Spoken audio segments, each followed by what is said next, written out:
ওকে, আসসালামু আলাইকুম। ক্লাসের কনসেপচুয়ালি আমাদের কোন জায়গায় শেষ হয়েছিল কারো কি মনে আছে কিনা?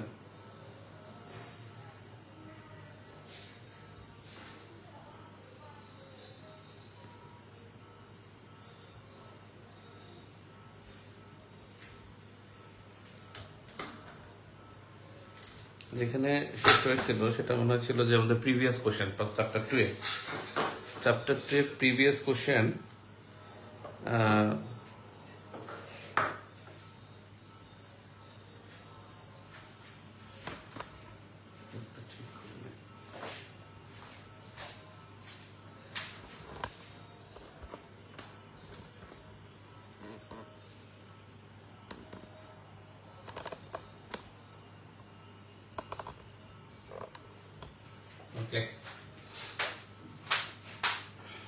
দেখেন 38 বিসিএস এ এখান থেকে প্রশ্ন আসছে অনেকগুলো। 38 বিসিএস এ এখান থেকে প্রশ্ন আসছে 1 2 3 4 5 4 চারটা প্রশ্ন আসে 38 বিসিএস। 38 বিসিএস এ একটা প্রশ্ন ছিল যে ভঙ্গুর রাষ্ট্র এবং ব্যর্থ রাষ্ট্রের মধ্যে পার্থক্য কি? ভঙ্গুর রাষ্ট্র ও ব্যর্থ রাষ্ট্র, এটা বলতে কি বোঝেন? ভঙ্গুর রাষ্ট্র বেসিক্যালি একটা একটা সূচক ছিল, এফপিএফপি এর একটা সূচক। এফপিএফপি লাস্ট ক্লাসে বলছিলাম, এই সূচক মানে যারা বেসিক্যালি 12টি সূচকে পিছিয়ে, 12টি সূচকে যারা পিছিয়ে তারা হলো ভঙ্গুর রাষ্ট্র। এবং এই ভঙ্গুর রাষ্ট্র বেসিক্যালি অর্থনৈতিক ভাবে ভঙ্গুর থাকে। ম্যাক্সিমাম অর্থনৈতিক ইস্যুগুলো এখানে থাকে, মানবাধিকার ইস্যুগুলো থাকে, এবং কালচারের যে বিষয়গুলো বিশেষ করে রিলিজিয়ান এইসব বিষয়ে পিছিয়ে থাকে, এবং সহিংসতা থাকে।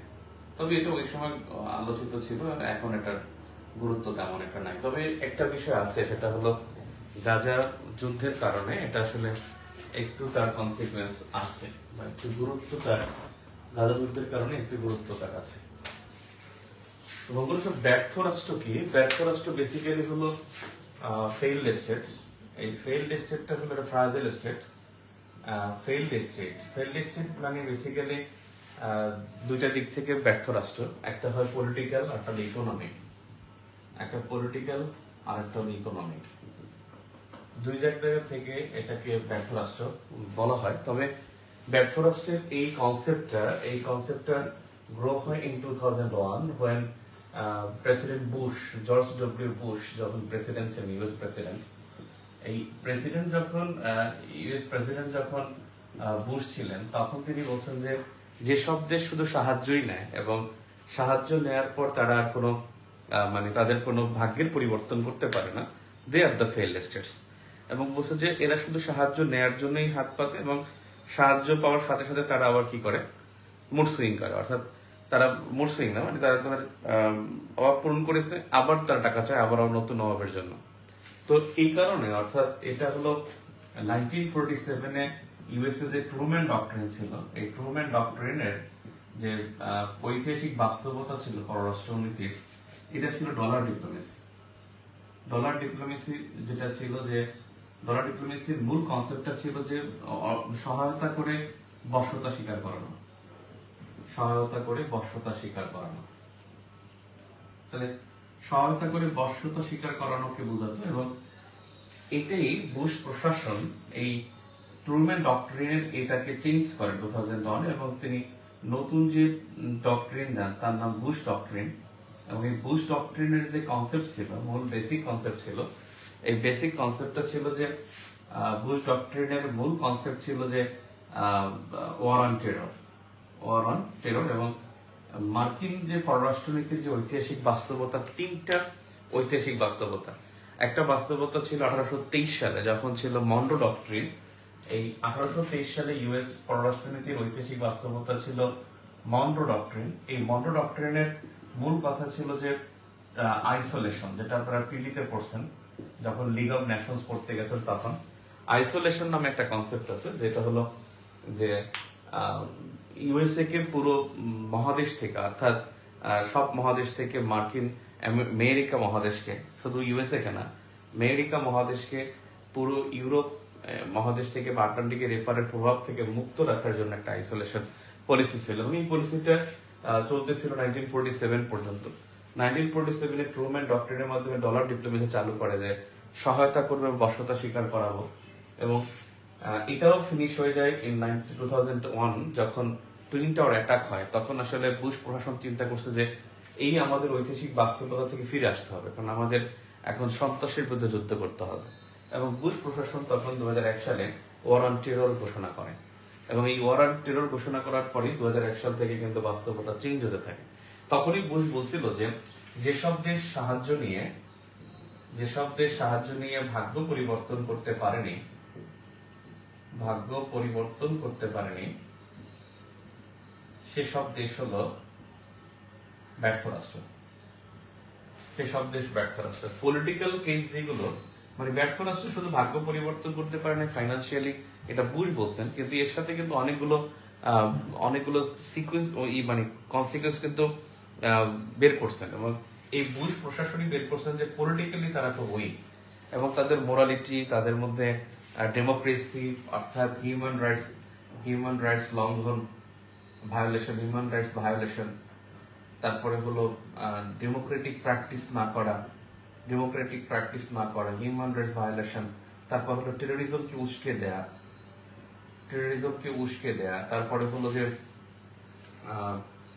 হলো যে তাদের মধ্যে যে রুল অফ ল, এই রুল অফ ল তাদের এখানে অ্যাবসেন্স থাকে, গুড গভর্নেন্স তারা প্র্যাকটিস করে না, অর্থনৈতিক বুনিয়াদী অর্থাৎ যেটাকে বলে প্রাতিষ্ঠানিক যে বা ইনস্টিটিউশনাল যে ডেভেলপমেন্ট, সেই ইনস্টিটিউশনাল ডেভেলপমেন্ট হয় না।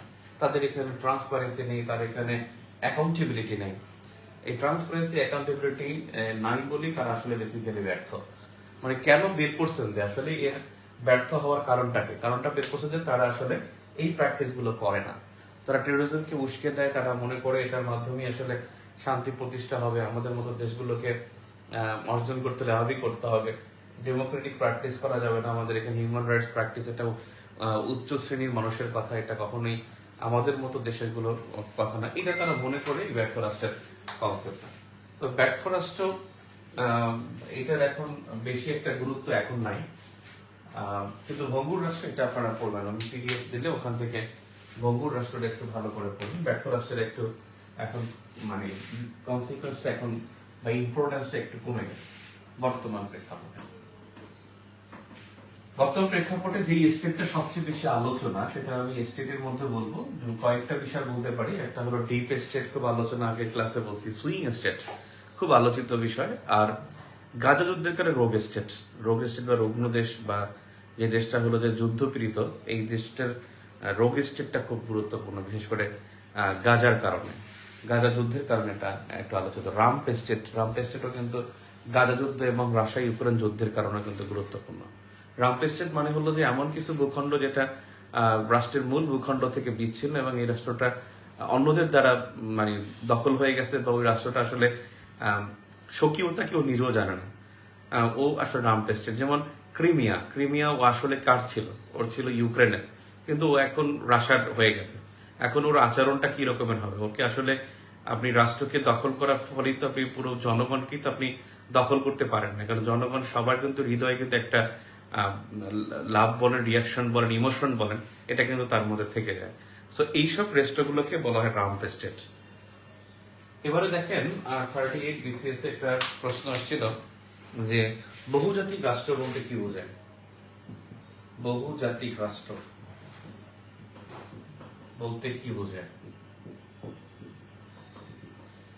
রাষ্ট্র বলতে কি বোঝায়? আপনারা কম কেন ক্লাসে? মনে হয় কালকে রাতে তো নিউজ মানে পোস্ট দিছি কালকে রাতে, তার মানে জানেন না, বা এখন পরীক্ষা অনেকের না, আজকে শুক্রবার অনেকেরই পরীক্ষা থাকে, শুক্রবার সকালে অনেকের পরীক্ষা থাকে।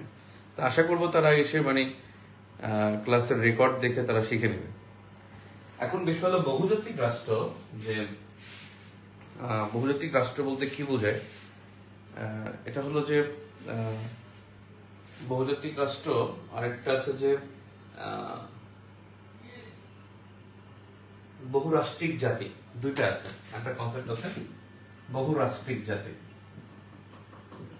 বহুরাষ্ট্রিক জাতি যেমন ধরেন বাঙালি, বাঙালি কিন্তু বিভিন্ন দেশে থাকেন, ভারতে থাকে, বাংলাদেশে থাকে, এটা কিন্তু বহুরাষ্ট্রিক জাতি। তারপরে বলতে পারেন আরব, এই আরবরা কিন্তু বিভিন্ন দেশে বসবাস করেন, তারা কিন্তু 22টা দেশে বসবাস করেন এবং আরবি ভাষায় কথা বলে তিনি আরব হিসেবে পরিচিতি লাভ করেন। এটা হলো বহুরাষ্ট্রিক জাতি। যদি প্রশ্ন আসে যে একই জাতিগোষ্ঠীর অর্থাৎ ভাষা, ধর্ম, বর্ণ, এই জাতি আবার কারা? জাতি হলো যে ভাষা, বর্ণ, ধর্ম, তারপর বংশ, এইসব কারণে যারা মানে পৃথক হয়, অন্যদের কাছ থেকে পৃথক হয় বা একই জাতীয় সংস্কৃতি বহন করে, তারা হলো জাতি হিসেবে বিবেচিত হন। এবং এরা যখন বিভিন্ন দেশে বসবাস করেন তখন সেই রাষ্ট্রটাকে বলা হয় বহুরাষ্ট্রিক জাতি। বিশেষ করে যেমন অ্যাবরজিন, তারপর বলতে পারেন আপনি ইংরেজ, তারপর বলতে পারেন আপনি আরব, বাঙালি, এরা আসলে অন্য দেশে বসবাস করে তারা বহুরাষ্ট্রিক জাতি হন। আবার বহুজাতিক রাষ্ট্র বলতে কি বোঝায়? বহুজাতিক রাষ্ট্র মানে হলো যে এই যে জাতি, এখানেও কিন্তু জাতির বিষয়টা লাগবে। পাঁচ জাতির মধ্যে যে একই ভাষা, একই বর্ণ, একই ধর্ম, একই বংশ, এগুলো যখন ধারণ করেন তখন তিনি একটি জাতি হন। এবং যখন একটি রাষ্ট্রে অনেকগুলো জাতি মিলে একটি রাষ্ট্র হয়, অনেকগুলো জাতি মিলে রাষ্ট্র গঠন করেন, তখন তাকে বহুজাতিক রাষ্ট্র বলে।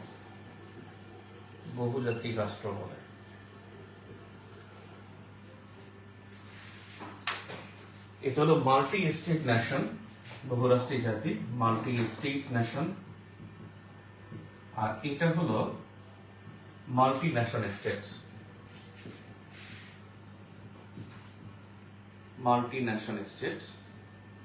আর একটা হলো মাল্টি স্টেট নেশন। নাম্বার 3, এখান থেকে আরেকটা প্রশ্ন আসছে যে উন্নয়নশীল দেশের বৈশিষ্ট্য, মানে আপনাদেরকে আমি বলছিলাম কিনা, উন্নয়নশীল দেশের বৈশিষ্ট্য উদাহরণ দিতে হবে, কিন্তু কনসেপচুয়ালি উদাহরণ লাগবে। তাহলে বহুজাতিক রাষ্ট্রের এখানে একটা উদাহরণ আপনাদের দিতে হবে, এটা ভারত দিতে পারেন। ভারত বহুজাতিক রাষ্ট্রের একটা সমাহার। আপনি ইউএসএ বলতে পারেন, ইউএসএ বহুজাতিক রাষ্ট্রের সমাহার। এখানে রেড ইন্ডিয়ান থাকেন, এখানে হিস্পানিক থাকেন, তারপরে হলো যেটাকে বলে সেমাটিক থাকেন, তারপরে হলো আপনার অস্ট্রিক থাকেন। তো এখানে অনেক জাতিগোষ্ঠী থাকেন। এজন্য ইন্ডিয়া এবং ইউএস এর কথা বলতে পারেন, বা আপনি চায়নাও বলতে পারেন, চায়নায় অনেক জাতিগোষ্ঠীর বসবাস। এই প্রশ্নটাই কিন্তু 2বার আসছিল, বহুজাতিক রাষ্ট্র কাকে বলে। আর জাতিতাত্ত্বিক রাষ্ট্র একটা পরীক্ষা আসছিল তো সম্ভবত 37-এ বা 36-এ। জাতিতাত্ত্বিক রাষ্ট্র হলো যে ন্যাশন স্টেট, যে একটি ন্যাশন, একটা জাতি একটা রাষ্ট্র গঠন করে ফেলে, তখন এটাকে জাতিতাত্ত্বিক রাষ্ট্র বলে। যেমন আপনার সৌদি আরবরা গঠন করেছে ভ্যাটিকান, ওটা জাতিতাত্ত্বিক রাষ্ট্র, যে একটা জাতি একটা রাষ্ট্র গঠন করে ফেলেছে, ভ্যাটিকান। এটা হলো জাতিতাত্ত্বিক রাষ্ট্র। উন্নয়নশীল দেশের বৈশিষ্ট্য, এটা কিন্তু আপনাকে আমি আগের ক্লাসে বলেছিলাম যে উন্নয়নশীল দেশের বৈশিষ্ট্য বেসিক্যালি বাংলাদেশ ওই সময় যখন 38 BCS হয়, তখনই কিন্তু বাংলাদেশ 38 BCS রিটার্নটা হয়েছিল খুব সম্ভবত 2018 সালে। 18 সালে খুব সম্ভবত সেপ্টেম্বর মাসে হয়েছিল। আর এদিকে হলো আপনার তখন আসলে মনে আছে 38 প্রিলি হয়েছিল, কিন্তু 17 সালের 29 ডিসেম্বর বা 30 ডিসেম্বর। ওইবার আমি একটা বাজি লাগছিলাম যে 31 ডিসেম্বর রাত 12টার মধ্যে হলেও পরীক্ষা হবে, প্রিলি পরীক্ষা। অনেকে আবার বলছে যে না, সম্ভব নয় সেই। তো 17 সালের ডিসেম্বরে পরীক্ষা হয় এবং 18 সালের রেজাল্ট দেয় মানে 3-4 মাস পরে, আবার 3-4 মাস পরে হলো রিটার্ন হয়। তখন দেখা সেপ্টেম্বর মাসে রিটার্ন হয়েছিল। তো তখন 18 সালের 16 মার্চে বাংলাদেশ কিন্তু উন্নয়নশীল দেশের জন্য প্রথম ছাড়পত্র পাবে বলে মানে তারা শর্ত পূরণ করে। তখন এলডিসি মুক্ত হওয়ার পর উন্নয়নশীল দেশ হয় এবং ওই জন্য উন্নয়নশীল দেশের বৈশিষ্ট্যটা আসছে। উন্নয়নশীল দেশের বৈশিষ্ট্য মানে হলো সবকিছু ক্রমশ বাড়বে বা কমবে।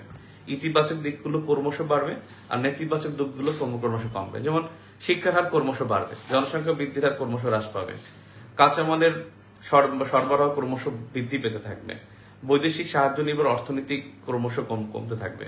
তারপরে হলো রপ্তানিমুখী অর্থনীতি হবে। তারপরে হলো আপনার ক্রমশ বাড়বে সবগুলোই, যে গড়াই ক্রমশ বাড়বে। তারপর হলো জিডিপি প্রবৃদ্ধি ক্রমশ বাড়বে। এইটা হলো উন্নয়নশীল দেশের বৈশিষ্ট্য। আর যেটা বেড়ে গেছে সেটা উন্নত রাষ্ট্র, আর যার স্থবির বা নিম্নমুখী তারা হলো অনুন্নত বিশ্ব। তো বেসিক্যালি উন্নয়নশীলের বৈশিষ্ট্য আগের ক্লাসে বলার কারণে এটা আমি বুঝতে পারছেন। আর একটা প্রশ্ন ছিল যে ভূখণ্ড এবং ভূখণ্ডগত অখণ্ডতার মধ্যে পার্থক্য কি? ভূখণ্ড ও ভূখণ্ডগত অখণ্ডতা, ভূখণ্ডগত অখণ্ডতা এর মধ্যে পার্থক্য কি? বেসিক্যালি ভূখণ্ড একটা ভূমিকে বোঝায়, মানে একটা রাষ্ট্রের যেমন ভূখণ্ড থাকতে হয়, রাষ্ট্রের একটা উপাদান হলো ভূখণ্ড, রাষ্ট্রের উপাদান। আর ভূখণ্ডগত উপাদান হলো ওই রাষ্ট্রের, অর্থাৎ ওই স্থানের জনগণের ঐক্য বা জাতিগত ঐক্য। এই ঐক্যটাকে বোঝায় হলো অখণ্ডতা। ভূখণ্ডগত অখণ্ডতা বেসিক্যালি জাতি বা সম্প্রদায়ের ঐক্যকে বোঝায়, যারা যে কোনো সমস্যা মোকাবেলা করতে পারে। এবং এই ভূখণ্ডগত অখণ্ডতা যদি বলেন, এটা বলতে পারে যে গাজায় যারা মুসলিম আছে তাদের ভূখণ্ডগত অখণ্ডতা বলতে পারে। যেটা ভূখণ্ড, তারা সার্বভৌমত্বের জন্য লড়াই করছেন এবং তারা এই জাতিগোষ্ঠী তারা কিন্তু আপনার জনগণের বা সম্প্রদায়ের ঐক্যের মাধ্যমে কমাই দেয়। ঠিক আছে, ঠিক আছে। আচ্ছা, এটা মোটামুটি। এরপরে একটা বিষয় আছে যে প্রশ্ন আসছিল যে 37তম বিসিএস এ কয়েকটা প্রশ্ন আছে। আপনাদের স্টেট থেকে প্রশ্ন এবারও কিন্তু হতে পারে, যে স্টেট থেকে আসবে যে এই রাষ্ট্র বলতে কি বোঝায়, ওই রাষ্ট্র রিসেন্ট আসে সাধারণত। এবং আমার মনে হয় এবছর সুইং স্টেটটা পরীক্ষা আসা উচিত। সুইং স্টেট খুবই গুরুত্বপূর্ণ। আর এখানে কিন্তু একটা বিষয় যে অনেক সংস্থা কিন্তু এই অধ্যায়ের মধ্যে অন্তর্ভুক্ত। গতবার G20 ব্রিক্স পরীক্ষা আসছে, এটা কিন্তু এই অধ্যায়ের অন্তর্ভুক্ত ছিল। এবং ব্রিক্স সম্মেলন এবং G20 সম্মেলন হওয়ার কারণে এই দুইটা যে আসবে এটা আমরা বুঝতে পেরেছিলাম। এবং আপনাদের পরীক্ষা যেহেতু অগাস্টে, তো জুন মাসে G7 এর এই জুন মাস আসলেই কিন্তু বেশ কয়েকটা সামিট হবে। এবং আপনি দেখেন 44তমতে কিন্তু হয়েছিল, সাংহাই কোঅপারেশন অর্গানাইজেশন বা SCO সামিট হয়েছিল। একেবারে প্রথম প্রস্থানে কিন্তু সাংহাই ছিল। মানে যেই বছর যেটা সম্মেলন হয় এবং আলোচিত হয় পরীক্ষার কাছাকাছি, ওখান থেকে একটা প্রশ্ন আসে। G20 সম্মেলন এবং ব্রিক্স এর সম্মেলন হওয়ার কারণে গত বছর কিন্তু দুইটাই বেশ আলোচনায় ছিল এবং দুইটা থেকে কিন্তু প্রশ্ন হয়েছে। সো আই থিঙ্ক এখানে আপনার G7 ভেরি ভেরি ইম্পর্টেন্ট। এবং এবছর G7 এর সম্মেলনটা very very impactful, because war of Israel. এবং আরেকটা বিষয় হলো যে আপনারা দেখছেন যে এখন চায়না, ইরান, রাশিয়া তাদের একটা ব্লক তৈরি হয়েছে, তাদের একটা ব্লক তৈরি হয়ে গেছে। এই ব্লকটা কিন্তু G7 কে ব্যাপক একটা প্রেসারে ফেলবে, ব্যাপক একটা প্রেসারে ফেলবে। আপনি দেখছেন যে মধ্যপ্রাচ্যের দেশগুলো তারা কিন্তু আগেও কিন্তু তারা তোয়াক্কা করতো না, বিশেষ করে মধ্যপ্রাচ্য ইরান, তুরস্ক এবং ইরানের মধ্যপ্রাচ্য অন্যান্য দেশগুলো তারা কিন্তু মোটামুটি ইরান সেন্ট্রিক পলিটিক্স বা এদের সাথে বা মানে এদের সাথে মিলে আরবরা হলো তারা কিন্তু ইরান সেন্ট্রিক পলিটিক্স করেছে। আপনি দেখেন, একটা সহজ হিসাব দেখায়, 2006 সালে যখন ইরান পারমাণবিক অস্ত্রের সন্দেহ করা হয়, তখন 2006 সাল থেকে 16 সাল পর্যন্ত 10 বছর ইরানকে কিন্তু অবরোধ আরোপ করেছিল। কিন্তু দেখা গেছে যে ইরান কিন্তু ঠিকই 10 বছরে তার ইকোনমি সুসংহত রেখেছে। বিকজ কি, সে কিন্তু জাতিসংঘের নিরাপত্তা পরিষদের স্থায়ী সদস্য, চীনের সাথে তার কিন্তু বাণিজ্য উন্মুক্ত ছিল, রাশিয়ার সাথে বাণিজ্য উন্মুক্ত ছিল। এমনকি P+5 যেটা P5+1, যেখানে জার্মানি, এই P5+1 এর মধ্যে জার্মানি আছে, সেখানে জার্মানি নিজেও কিন্তু কার আমদানি রপ্তানির সাথে কিন্তু ইরানের উপর নির্ভরশীল, বা ইরানও তার কাছে যে এনার্জির জন্য জার্মানি তার উপর নির্ভরশীল। তো দেখা গেছে কিন্তু আরবের যে অ্যারাব শিপিং কোম্পানি নামে যে একটা সিন্ডিকেট ছিল, তারা কিন্তু ইরানের সাথে মিলে তারা কিন্তু উপসাগরীয় বা গালফ কোঅপারেশন অর্গানাইজেশন কিন্তু তারা প্রভাব বিস্তার করেছে। সো এখন আমি যেখানে ছিলাম যে এই সুইং স্টেটটা খুব ইম্প্যাক্টফুল হয়ে যাবে, কারণ দেখা গেছে যে সুইং স্টেট হলো তারা কোন বলায় যাবে তারা কিন্তু প্রত্যেকটা বলাইকে তারা ব্যালেন্স করে। ইন্ডিয়া দেখেন, at the same time say US এর খুব বন্ধু, অ্যাট দ্য সেম টাইম সে কিন্তু আবার আপনার পারমাণবিক সরকারের টেনিউরটা শেষ হওয়ার পরে পাকিস্তান কিন্তু পারমাণবিক সরকার পর্যন্ত কিন্তু পাকিস্তান ইউএস অ্যালাইড ছিল পারভেজ মুশাররফের যখন ক্ষমতায় ছিল। 2007 যখন পারভেজ মুশাররফ ক্ষমতা থেকে চলে যায়, তখনই কিন্তু আস্তে আস্তে এখানে কিন্তু চায়না ইনক্লুড করে। এবং 2018 সাল থেকে কিন্তু পাকিস্তানে কিন্তু ইউয়ান মুদ্রা চালু আছে, এবং সিপিইসি চুক্তিটাও 2018 সালে হয়, চায়না পাকিস্তান ইকোনমিক করিডর। এবং পাকিস্তানের কিন্তু গদোয়ার বন্দর যেটা বেলুচিস্তানে, সে বন্দর ইজারা কিন্তু চীন নিয়েছে। আলটিমেটলি এখন পাকিস্তান চায়না হয়ে গেছে। কারণ ইন্ডিয়া কিন্তু সবসময় কিন্তু ইউএস অ্যান্টি ছিল, আমাদের মুক্তিযুদ্ধের সময় ছিল অ্যান্টি ইউএস পলিসির মধ্যে ইন্ডিয়া ছিল। কিন্তু ইন্ডিয়ার চায়নার মধ্যে কনফ্লিক্টে থাকার কারণে এবং শত্রুর বন্ধু হওয়ার কারণে ইন্ডিয়া কিন্তু এখন ব্যালেন্স করে। At the same time India কিন্তু ব্রিক্সের member, at the same time India কিন্তু ইউএস এর একজন অ্যালাইড, তার মানে India on kind of swing state. আপনি দেখেন সৌদি আরব, সে কিন্তু দুই পক্ষকে ব্যালেন্স করে। এই সৌদি আরব কিন্তু অন কাইন্ড অফ কি একটা মানে দেখেন, সে কিন্তু চায়নার ইনভেস্টমেন্টও নেয়, আবার ইউএস এর সাথে তার আব্রাহাম অ্যাকর্ডকে সমর্থন করে। দ্যাট মিনস সৌদি আরব এও কিন্তু on kind of swing state. Turkey at the same time ন্যাটোর member, at the same time সে কিন্তু রাশিয়ার অ্যালাইড। এবং সে কিন্তু কি করে, মানে টার্কি সেও কিন্তু কি একটা সুইং স্টেট। মেক্সিকো ইন্দোনেশিয়া, এরাও কিন্তু ব্রাজিল, দক্ষিণ আফ্রিকা, এই দেশগুলো কিন্তু আসলে সুইং স্টেট। তার মানে এই সুইং স্টেট কনসেপ্টটা কিন্তু এবছর বেশ বেশ বেশ ইম্পর্টেন্ট আমাদের ফর 46। আমি 37তে যাই। 37তে দেখি কি কি প্রশ্ন আসছে। 37তে প্রশ্ন আসছে 38তমতে আরো একটা প্রশ্ন আসছিল রে। 38তমতে 5টা কোশ্চেন। 38 কোশ্চেনটা গুরুত্বপূর্ণ। 38 5টা কোশ্চেন। আমি নাম্বার 5 কোশ্চেনটা দেখি, সেটা হলো আন্তর্জাতিক অরাষ্ট্রীয় কর্মক বলতে কি বোঝায়? অর্থাৎ অরাষ্ট্রীয় কর্মক বলতে কি বোঝায়? অরাষ্ট্রীয় কর্মক বলতে বোঝায় কি আর কি? এই non state actor. Basically non state actor আমি আপনাকে বলেছিলাম যে রাষ্ট্রীয় কর্মকগুলো যে কাজগুলো করতে পারে, সেই কাজগুলো করার মতো ক্ষমতা, সামর্থ্য এবং এবিলিটি এটা তার আছে। ওই রাষ্ট্রীয় কর্মকের মতো এবিলিটি বা সক্ষমতা থাকা সত্ত্বেও তার কিন্তু কি নাই, লেজিটিমেসি নাই, তার মানে স্বীকৃতি নাই, তার কিন্তু বৈধতা নাই, অনেক ক্ষেত্রে বৈধতা নেই। এবং সে রাষ্ট্রীয় কর্মকের মধ্যে কাজ করে থাকে। রাষ্ট্র যেমন একটা অর্গানাইজেশন, অরাষ্ট্রীয় কর্মক কিন্তু এখানে অর্গানাইজেশন বা কোনো সুপ্রিম কোনো অথরিটির মধ্যে অন্তর্ভুক্ত। যেমন স্টেট অ্যাক্টরে আপনি দেখছেন অরাষ্ট্রীয় কর্মকের মধ্যে যদি বলেন, সেটা বলতে পারেন মিডিয়া একটা অরাষ্ট্রীয় কর্ম, গেরিলা এটা অরাষ্ট্রীয় কর্ম, তারপর বলতে পারেন সিভিল সোসাইটি, তারপর বলতে পারেন অর্গানাইজেশনস, এগুলো হলো অরাষ্ট্রীয় কর্ম। এবছর অর্গানাইজেশনের মধ্যে খুব গুরুত্বপূর্ণ, বিশেষ করে আইএমএফ এবছর খুব গুরুত্বপূর্ণ। আইএমএফ এর যে ঋণদান নীতিমালা, গত বছর গুরুত্বপূর্ণ ছিল, পরীক্ষা আসে না, এবছর ভেরি ভেরি ইম্পর্টেন্ট ঋণদান নীতিমালা। যেমন আইএমএফ এর, আমি এখানেই বলছিলাম যে অর্গানাইজেশনের মধ্যে আইএমএফ গুরুত্বপূর্ণ, তারপরে যদি বলেন ওয়ার্ল্ড ব্যাংক কনসেপ্ট, সেটাও গুরুত্বপূর্ণ। তারপরে এই অর্গানাইজেশনের মধ্যে কিন্তু G7 সামিট হবে এবছর। এই G7 সামিট যদি জুন মাসে হয়ে যায়, আলটিমেটলি আমাদের জন্য কিন্তু ভেরি ভেরি ইম্পর্টেন্ট। যে সামিটটা হয় সেই সামিট থেকে কিন্তু প্রশ্ন চান্সেস বেশি থাকে। এবং G7 এবং ওয়ার্ল্ড ব্যাংক, আইএমএফ, আর সবসময় তো একটা গুরুত্বপূর্ণ বিষয় থাকে ব্রিক্স তো অলওয়েজ ইম্পর্টেন্ট, মানে অলওয়েজ সাম্প্রতিক।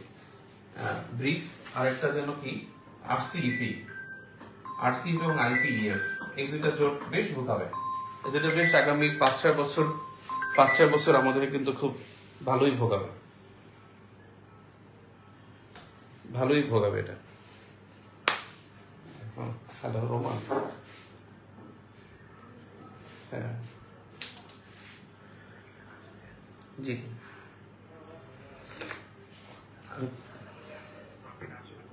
আমি ক্লাসে ভাই, আমার সারাদিন ব্যস্ত, আমি সারাদিন ক্লাস আজকে।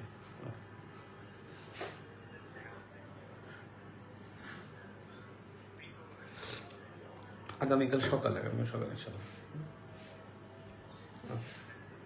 হ্যাঁ। তো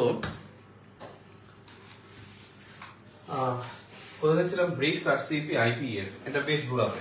এই আইএমএফ এর মধ্যে এসডিআর কনসেপ্টটা ভেরি ভেরি ইম্পর্টেন্ট। এসডিআর, তারপরে হলো যে স্যাপ, স্ট্রাকচারাল অ্যাডভান্সমেন্ট প্রোগ্রাম, মানে অ্যাডজাস্টমেন্ট প্রোগ্রাম, অর্থাৎ কাঠামোগত সমন্বয় কর্মসূচি। স্যাপ যেটা হলো আইএমএফ এর ঋণদান নীতিমালা বা ঋণদান শর্ত, এই ঋণদান শর্তকে বলা হয় স্যাপ। আর এসডিআর হলো তো মুদ্রা, এডিট কারেন্সি। এই দুইটা কনসেপ্ট ইম্পর্টেন্ট। এবং এই গতবার কিন্তু ওয়ার্ল্ড ব্যাংক থেকে পরীক্ষায় চলে আসছে নমনীয় ঋণ এবং অনমনীয় ঋণ, মানে সফট লোন এবং হার্ড লোন, এই কনসেপ্ট কিন্তু ফ্রম ওয়ার্ল্ড ব্যাংক, একটা আইডিআর, একটা হলো IBRD। সো এখানে সফট লোন হার্ড লোন এটা আসলে গতবার পরীক্ষা আসছে এবং আমরা এটা খুব ভালো করে দেখেছিলাম, কিন্তু আমার যেটা মনে হয় এবছর সফট কারেন্সি এবং হার্ড কারেন্সি এই দুইটার মধ্যে পার্থক্য গুরুত্বপূর্ণ।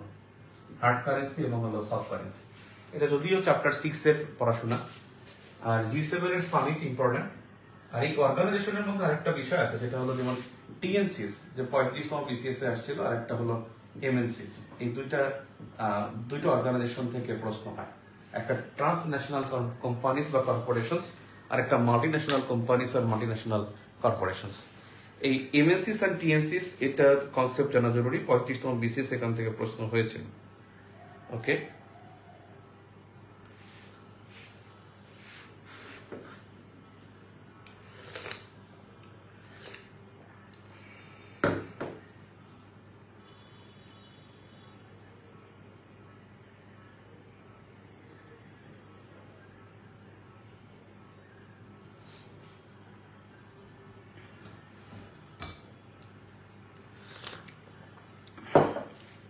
তো অরাষ্ট্রীয় করগুলো মানে এর উদাহরণগুলো আপনি দেখছেন।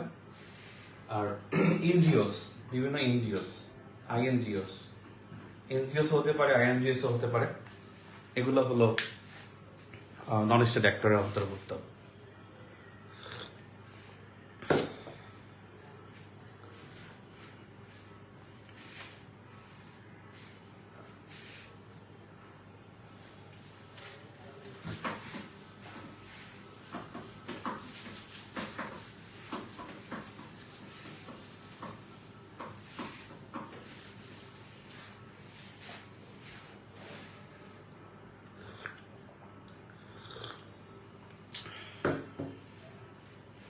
এখন দেখেন 37 কি আসছে।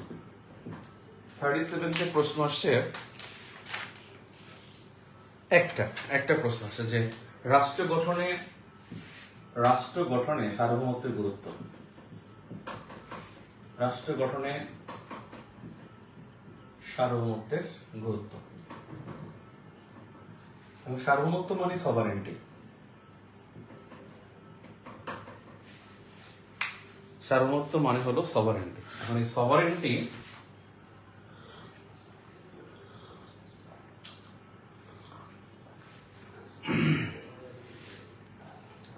সভারেন্টি বললাম না যে আপনার নিজের সিদ্ধান্ত নিজে নিতে পারার ক্ষমতা, নিজের সিদ্ধান্ত নিজে নিতে পারার ক্ষমতা,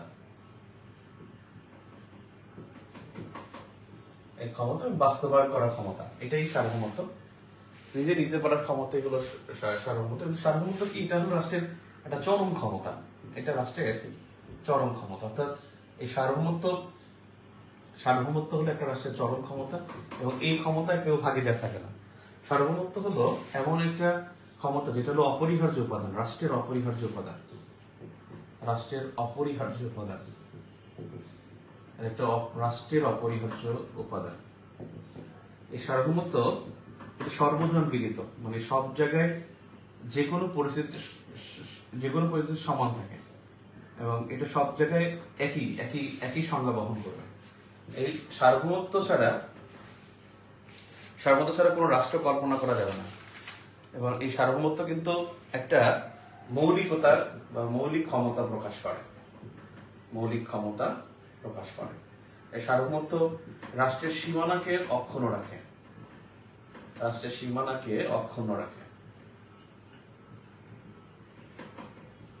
সার্বভৌমত্ব হলো স্বাধীনতাকে প্রতিষ্ঠা করে, এবং জনগণের যে স্বাধীনতার অধিকার সেটাকে প্রতিষ্ঠা করে। এটাকে বলা যায় যে একটা স্থায়িত্ব, রাষ্ট্রের স্থায়িত্বকে বোঝায়।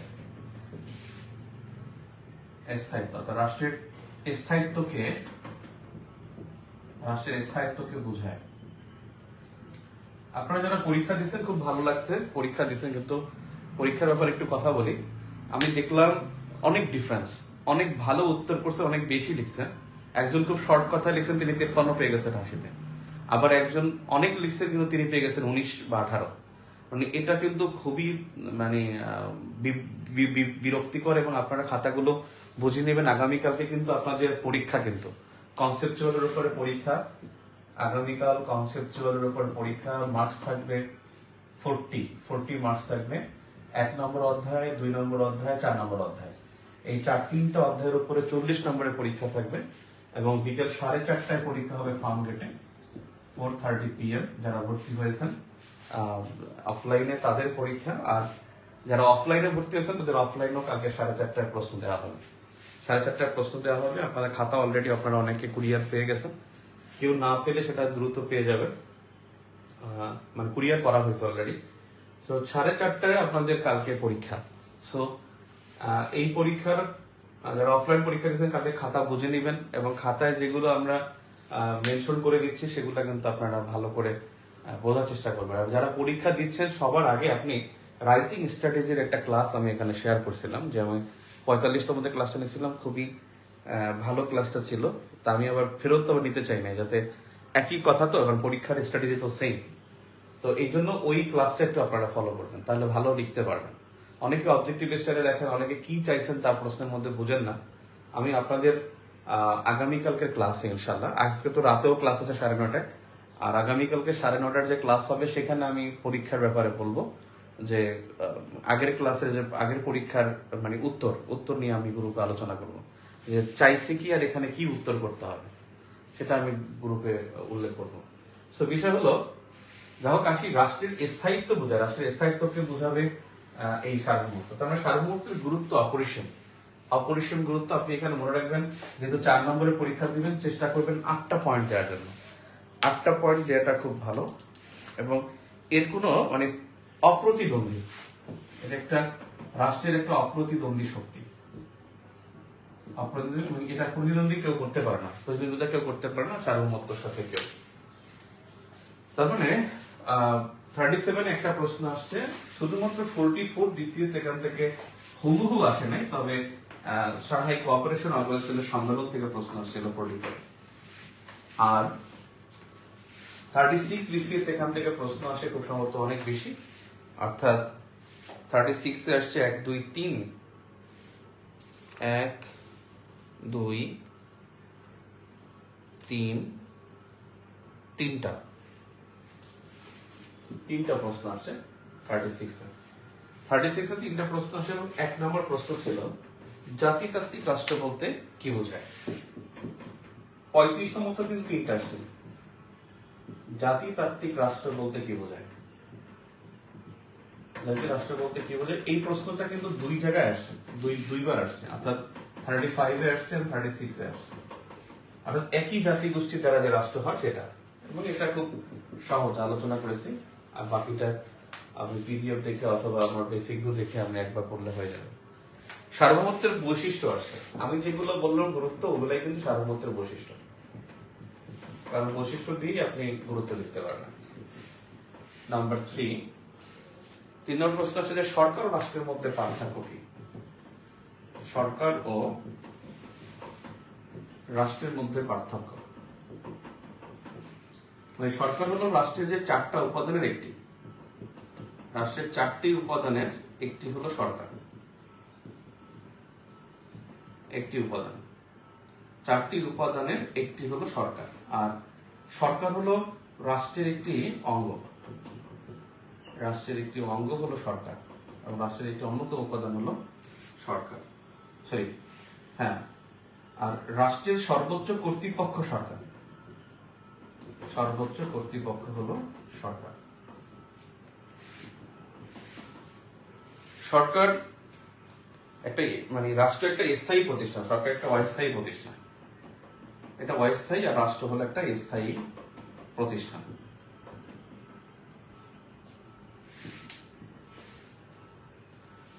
আপনার একটা জিনিস মনে রাখবেন, গভর্নমেন্ট মানে ইনস্টিটিউশন এন্ড অর্গানাইজেশন, এই দুইটার মধ্যে পার্থক্য আছে। ইনস্টিটিউশন এন্ড অর্গানাইজেশন দুইটার মধ্যে পার্থক্য আছে। অর্গানাইজেশন হলো ইনস্টিটিউশন গুলো নিয়ে, এগুলো নিয়ে অর্গানাইজেশন হয়, অর্থাৎ ইনস্টিটিউশন গুলো নিয়ে অর্গানাইজেশন হয়।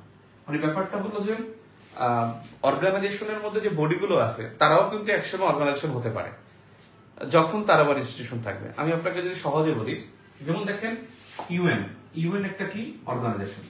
এখন ইউএন এর মধ্যে যে বডিগুলো আছে সেগুলো কিন্তু এক একটা কি ইনস্টিটিউশন। যেমন ধরেন আপনার ইউএনজিএ, এই ইউএনজিএ এটা কিন্তু একটা ইনস্টিটিউশন। আবার হতে পারে ইউএনএসসি, এটা একটা ইনস্টিটিউশন। ইকোসক এটা কিন্তু একটা ইনস্টিটিউশন। আইসিজে এটা একটা ইনস্টিটিউশন। অর্থাৎ গভর্নমেন্টের মানে অর্গানাইজেশনের মধ্যে কি থাকে, ইনস্টিটিউশন থাকে।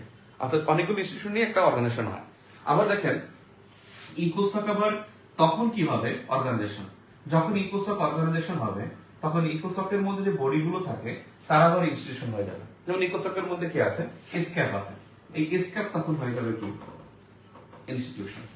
অর্থাৎ অর্গানাইজেশনের মধ্যে ইনস্টিটিউশন থাকে। পরীক্ষা আসে যে ইনস্টিটিউশন অর্গানাইজেশনের মধ্যে পার্থক্য কি। অর্গানাইজেশন হলো এমন একটি প্রতিষ্ঠান যেটা হলো মাদার অর্গান, আর ইনস্টিটিউশন হলো যে মাদার অর্গানের মধ্যে বিভিন্ন সিস্টার কনসার্ন বলে, এটা ব্যবসায়িক শব্দ হয়ে যায়। অর্থাৎ অর্গানাইজেশনের মধ্যে অন্তর্ভুক্ত বিভিন্ন প্রতিষ্ঠান থাকে যারা প্রতিষ্ঠানের কাজকে সহজ করে দেয়, এবং এই উইং গুলোকে বলা হয় ইনস্টিটিউশন।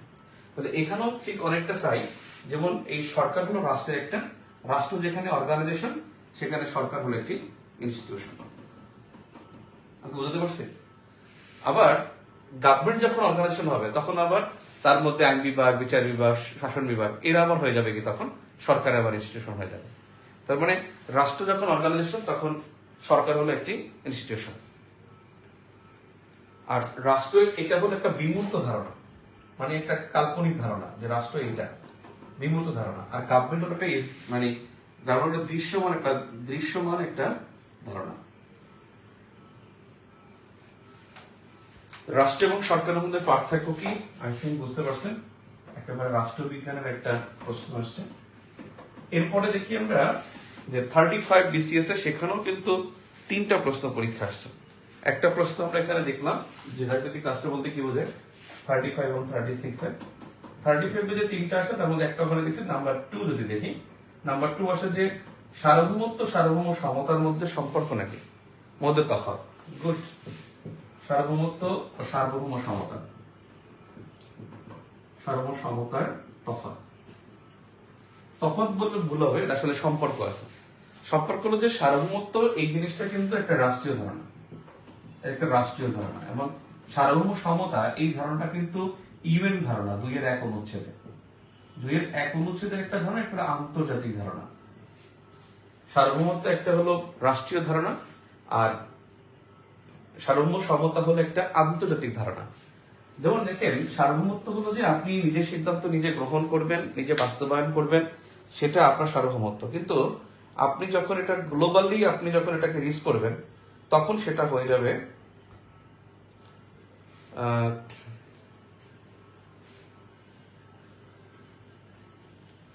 এক এবং আল্লাহ 1-2-7 ইন্নালিল্লাহ। আমার তো খেয়াল নাই ভাই, পরীক্ষা 1-2-7। আমি শুধু খালি ভাবতেছি যে 4 চ্যাপ্টার 4 এটা নিয়ে। আল্লাহ চ্যাপ্টার 7 এ আমি 7 নিয়ে কাজ করি না, কাজ করবো ইনশাআল্লাহ। 9:30 ক্লাস তো বিকালে সময় পাবো, 2 ঘন্টার সময় কাজ করবো। আমি চ্যাপ্টার 4 নিয়ে কাজ করতেছি। সরি, চ্যাপ্টার 7 পরীক্ষা হবে, চ্যাপ্টার 7 on to 7 রাইট। গুরুত্বপূর্ণ খুবই। 2 এবং 7 দুইটাই কিন্তু অনেক গুরুত্বপূর্ণ ইস্যুস, ঠিক আছে। তো বিষয় হলো সার্বভৌম সমতা এবং সার্বভৌমত্ব দুইটার মধ্যে পার্থক্য কি। দেখেন সার্বভৌমত্ব এটা রাষ্ট্রীয় ধারণা, রাষ্ট্রের মধ্যে এই ধারণাটা মানে সব দেশের কাছাকাছি, সবাই রাষ্ট্রের মানে স্বার্থ নিয়ে কাজ করবে, এবং রাষ্ট্রের স্বার্থ নিয়ে কাজ করবে, এবং হলো যে অন্য রাষ্ট্রের যে কোনো হস্তক্ষেপকে তারা মানে হস্তক্ষেপকে প্রতিহত করবে, এবং এটা তার একটা অস্তিত্বের প্রশ্ন। সার্বভৌমত্ব হলো রাষ্ট্রের একটা অস্তিত্ব, রাষ্ট্রের চরম ক্ষমতা এবং অস্তিত্ব। সার্বভৌম সমতা হলো যে আপনি একই মানে দুইটা দেশ মানে শক্তিতে পার্থক্য থাকতে পারে, বাট সার্বভৌম সমতার প্রশ্নে তারা সমান থাকবে। যেমন হিউম্যান রাইটস এই ইস্যুটা, হিউম্যান রাইটস ইস্যু ইউএস এর জন্য যা আমার বইতে লেখা আছে উগান্ডার জন্য তা, উগান্ডা কিন্তু এখন অনেক আগায় গেছে। আফ্রিকার মধ্যে এখন খুব দ্রুততম অর্থনীতির মধ্যে একটা রুয়ান্ডা এবং উগান্ডা, দুইটা দেশে এখন তো অর্থনৈতিকভাবে খুব সমৃদ্ধ হচ্ছে, বিকজ করে এখানে চাইনিজ ইনভেস্টমেন্ট। তো বিষয় হলো এখন উগান্ডার কথা বলা যাবে না, দক্ষিণ সুদান বলি।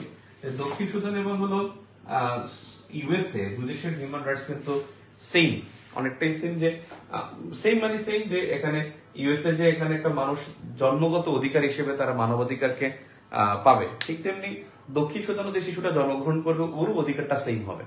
তারপরে এখানে মানুষ হিসেবে ট্রিট করা হবে, যে হিউম্যান বিং হিসেবে তার ট্রিটেড হবে। তাহলে হিউম্যান রাইটস এই ইস্যুটা সবার জন্য সমান। যেমন ধরেন আপনার ইন্টারন্যাশনাল যে ইন্টারন্যাশনাল ল, তারপর কনভেনশনস, তারপর ট্রিটিস, তারপর হলো যে ইন্টারন্যাশনাল যে সিস্টেম, এগুলো সবগুলো ক্ষেত্রেই কিন্তু মানে সার্বভৌম সমতা সমান থাকবে। এখানে সার্বভৌম সমতা মানে সবার অধিকার সমান থাকবে। ইন্ডিয়ার 140 কোটি মানুষ আর বাংলাদেশের 17 কোটি মানুষ, এজন ভালো কাবাডি খেলতে গেলে ওরা 143 জন হবে, আমরা 17 জন হবে, এটা হবে না।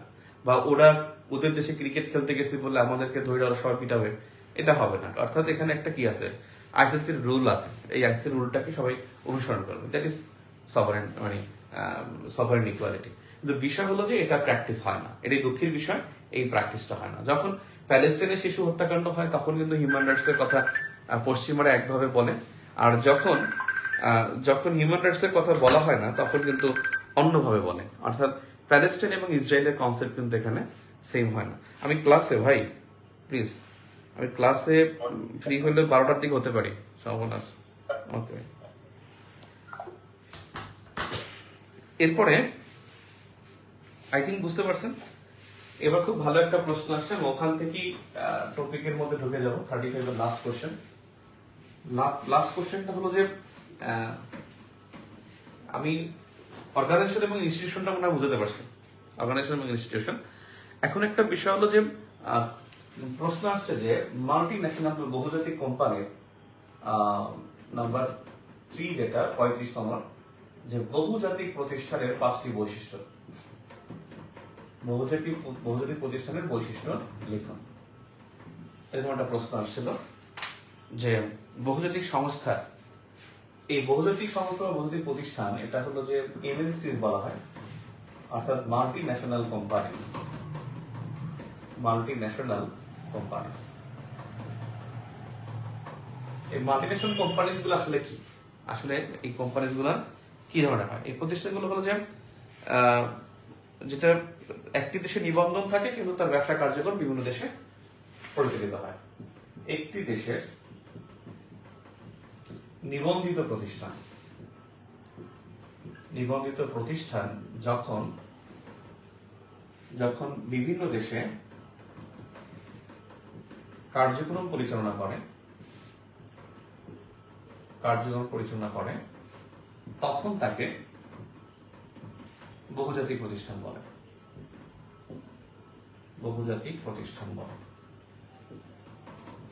এখন এই প্রতিষ্ঠানগুলো বেসিক্যালি কি করে? এরা মানে বহুজাতিক প্রতিষ্ঠানগুলো হয় কি, যে তারা শুধু ব্যবসা করে না, ওখানে কি করে, প্রথমে তারা ইনক্লুড করে, তারপর ব্যবসা করে, বাজার দখলের চেষ্টা করে। বাজার দখলে করার পর তারা ওই দেশের একটা প্রভাবক হয়ে যায়, এবং প্রভাবক হওয়ার পরে ওই দেশের ডিসিশন মেকিং এ তারা অংশগ্রহণ করতে চায়।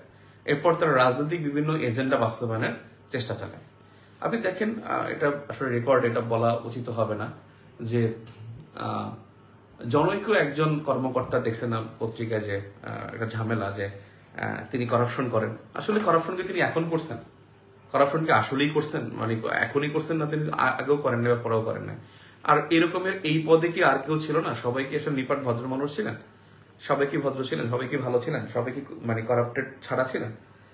তাহলে দেখলে এটা অনেকেরটাই এটা দেখা যাবে যে ইনকামবেন্ট যিনি কর্মকর্তা ছিলেন তিনি, বা তার আগের বা পরের হিসাব করলে কিন্তু সেম। কিন্তু এখানে প্রতিষ্ঠানটা ছিল যে একটা বাংলাদেশ একটা বৃহৎ একটা অর্গানাইজেশন আছে, বৃহৎ একটা প্রতিষ্ঠান, যে প্রতিষ্ঠানটা একেবারে টয়লেট টিস্যু থেকে আবাসন পর্যন্ত সম্পূর্ণ তাদের এই নিয়ন্ত্রণে, তাদের মিডিয়াও তাদের নিয়ন্ত্রণে। তাদের কি হলো যে তাদের সাথে একজন সাবেক একটা প্রতিষ্ঠানের আরেকটা প্রতিষ্ঠান, সামথিং রংধনু নামে একটা প্রতিষ্ঠান ছিল, সেই প্রতিষ্ঠানের তার প্রতিষ্ঠাতাকে কান ধরে উঠবাস করালো, তারপর ভিডিও করলো, এই সেই। তখন তাকে প্রোটেকশন দিলেন এই কর্মকর্তা, এবং তিনি তাকে শেয়ার হোল্ডার বানায় দিলেন।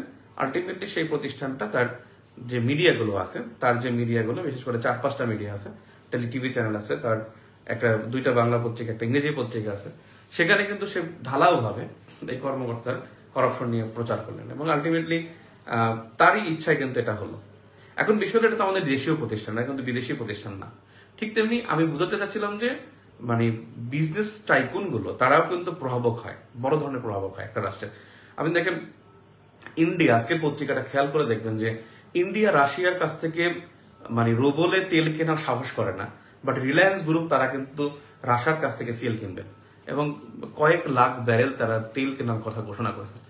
আলটিমেটলি এটা একটা বিশাল বিগ থ্রেট, মানে অর্গানাইজেশন মানে ব্যবসায়িক প্রতিষ্ঠানগুলো যেটা হয় যখন তার মধ্যে একটা ইকোনমি থাকে, তার যখন একটা বিশাল পার্সোনাল থাকে, যখন তার একটা ইমেজ থাকে এবং যখন তিনি আনপ্যারালাল হন, তখনই সে ইম্পিরিয়ালিজমের দিকে চলে যান, সাম্রাজ্যবাদী আচরণ করতে থাকেন। আমি আপনাকে সহজে যদি বলি সেটা হলো দেখেন বাংলাদেশে একটা বড় ধরনের একটা মাল্টিনেশনাল কোম্পানিজ আছে, যেমন ধরেন গ্রামীণ ফোন একটা মাল্টিনেশনাল কোম্পানি, নামটা গ্রামীণ ফোন, বাট কাজ কিন্তু টেলিনর কোম্পানি কাজটা করে, নরওয়ের প্রতিষ্ঠান। তো দেখেন এই গ্রামীণ ফোনও কিন্তু বাংলাদেশে হাইকোর্টে বাংলাদেশের রাজস্ব বোর্ডের বিরুদ্ধে 8,000 কোটি টাকার মামলা করেছেন। 8,000 কোটি বা 800 কোটি টাকার একটা মামলা বসায় দিয়েছেন। বলেছেন যে আমি যে গ্রামীণ ফোন বলছেন যে আমাকে সে হয়রানি করছেন, এবং বলা হচ্ছে যে আরেকটা প্রতিষ্ঠান তারা বলছে যে আমরা লস করতেছি, যে বাংলালিংক তারা বলছে যে আমরা কনজিকিউটিভ লস করতেছি এদেশে। আসলে কি লস করতেছেন? আসলে কি মানে হয়রানি হচ্ছে গ্রামীণ ফোন? বেসিক্যালি এটা গ্রামীণ ফোন কেন বলে, বাট গ্রামীণ ফোন নোজ ভেরি ওয়েল যে তার সাথে কাউন্টার দেওয়ার মধ্যে বাকি যে রেস্ট অফ দ্য যে 3টা টেলিকম কোম্পানি আছে তারা তার সাথে বিট করবে না। একটা হলো বাংলালিংক, একটা হলো রবি, আর একটা হলো কে আপনার টেলিটক। তো এরা কিন্তু আপনার নেটওয়ার্কিং এ পারবে না, এরা হলো সার্ভিসে পারবে না, এরা হলো জনপ্রিয়তায় পারবে না। আলটিমেটলি ইউজার্সও সবচেয়ে বেশি কার গ্রামীণ ফোনের। এই জন্য গ্রামীণ ফোন কিন্তু এই সাহসটা করতে পেরেছে, এবং গ্রামীণ ফোন কিন্তু এই জন্যই সে কি আনপ্যারালাল, এবং সে ডোন্ট কেয়ার এনিওয়ান, এবং এইটা কিন্তু করতে পারে। তার মানে এখন গ্রামীণ ফোন বল পারেন কেন? গ্রামীণ ফোন আপনি বলছেন যে ভাই, আপনি বলছেন যে গ্রামীণ ফোন আমরা যদি না করি তাহলে তো হয়। আপনি না করতে পারবেন না, আপনি গভর্নমেন্ট, আপনি টেলিকম মিনিস্টার, আপনি বলে দিলেন যে গ্রামীণ ফোন কালকে থেকে বন্ধ, কিন্তু আপনার চাহিদা পূরণ করবে কে? ইউ ইউ ডোন্ট নো যে আপনার মানে who will be the pipeline, who is waiting for pipeline. এখন সেই অপরচুনিটি বা কেউ পাইপলাইনে নাই, তাহলে সেক্ষেত্রে আপনি কিন্তু এটা করবেন না। নাম্বার 1 নাম্বার এটা, আর নাম্বার 2 হলো আপনার জনপ্রিয়, জনগণ আপনাকে পিঠে মারে ফেলাবে, কারণ জনগণ জানে মানে মানে গ্রামীণ ফোন জানে জনগণ তাকে ভালোবাসে, কারণ সে নেটওয়ার্কিং দেয়। আজকে আমি যে কথা বলতেছি আমার এটা গ্রামীণ ফোন দিয়ে আমি কথা বলতেছি, সো এটা সবাই জানে যে নেটওয়ার্কিং এ সে বেশ। এই জন্যই এই গ্রামীণ ফোন সে কিছু অনৈতিক আচরণ করতে পারে। এই জন্য বসে বৈশিষ্ট্যগুলো বসে যে সে কি করে, প্রবন্ধ সে প্রভাবক হিসেবে কাজ করে, বিভিন্ন দেশে প্রভাবক হিসেবে কাজ করে, এবং অনেক সময় রাজনৈতিক সিদ্ধান্ত গ্রহণ করে। আপনি দেখেন রাজনৈতিক সিদ্ধান্ত কিভাবে গ্রহণ করে, রাজনৈতিক সিদ্ধান্ত গ্রহণ আপনি দেখছেন রিলায়েন্স গ্রুপ কি ধরনের একটা সিদ্ধান্ত গ্রহণ করলো।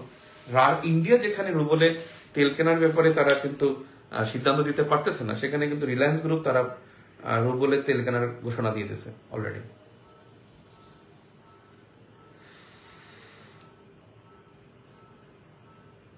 সাউন্ড নাই, শিওর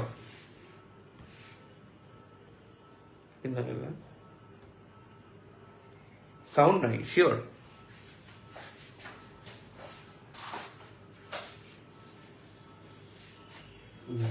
সাউন্ড নাই কেন?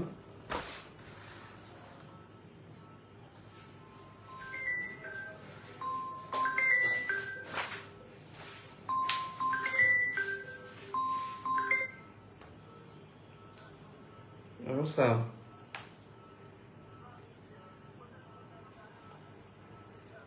আমি একটু ক্লাসে ভাই, পরে কথা বলি। কোথায় ছিলাম যেন?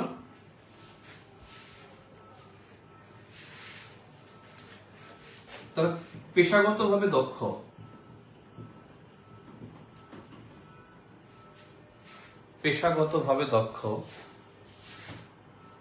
সাউন্ড কি আসলে নেই? কেউ কমেন্ট করেন, কেউ জানান।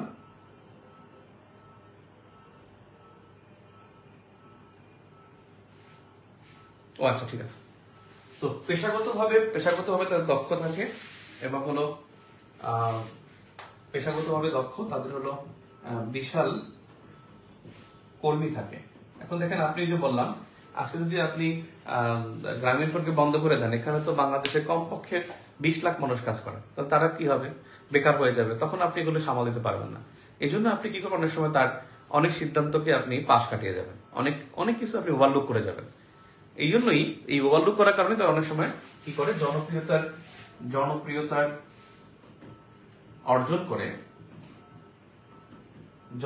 অর্জন করে তারা রাজনৈতিক হস্তক্ষেপ বৃদ্ধি করে।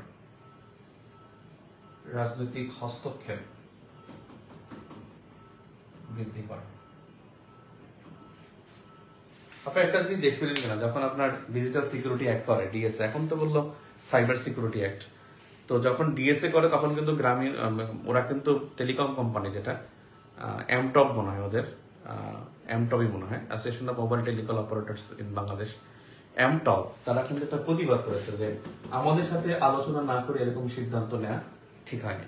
তাহলে এমটপ এখানে প্রতিবাদ করেছে। এরা করছে কারণ তারা কিন্তু হস্তক্ষেপ করতে পারে, রাজনৈতিক হস্তক্ষেপ করে, রাজনৈতিক সিদ্ধান্ত গ্রহণে তারা প্রভাবিত করে, তো এইটা হলো টিএনসি। এখন একটা গুরুত্বপূর্ণ বিষয় হলো যে আপনি আরো বিষয় দেখেন যে বহুজাতিক প্রতিষ্ঠান এবং হলো আরেকটা কনসেপ্ট আছে, সেটা হলো বহুরাষ্ট্রিক প্রতিষ্ঠান। এই দুইটার মধ্যে আসলে পার্থক্য কি? বহুজাতিক প্রতিষ্ঠান এবং বহুরাষ্ট্রিক প্রতিষ্ঠান, একটা হলো টিএনসিস আর একটা হলো এমএনসিস।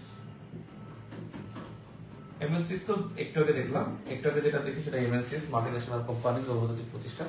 হলো আন্তঃরাষ্ট্রীয় প্রতিষ্ঠান,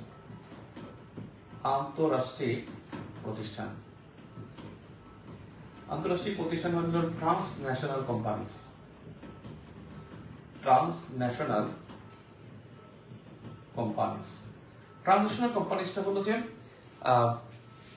ওরা জাস্ট এমএনসিএস এর মতো না, ওরা কিন্তু বেসরকারি না, ওরা কিন্তু আন্তঃরাষ্ট্রিক রাষ্ট্রীয় সংস্থা, ওরা একটা রাষ্ট্রীয় সংস্থা। কিন্তু ওরা কি করে, ওরা বিভিন্ন দেশে ব্যবসা করে বেড়ায়। বিভিন্ন দেশের যেই দেশে স্কারসিটি আছে, টেকনোলজিক্যাল স্কারসিটি আছে, বা যেই দেশে হলো আপনার প্রাতিষ্ঠানিক দুর্বলতা আছে, সেখানে তারা এখানে ইনক্লুড করে, এখানে তারা প্রবেশ করে এবং এখানে তারা বিভিন্ন ধরনের আইন কানুন শিক্ষা দেয়,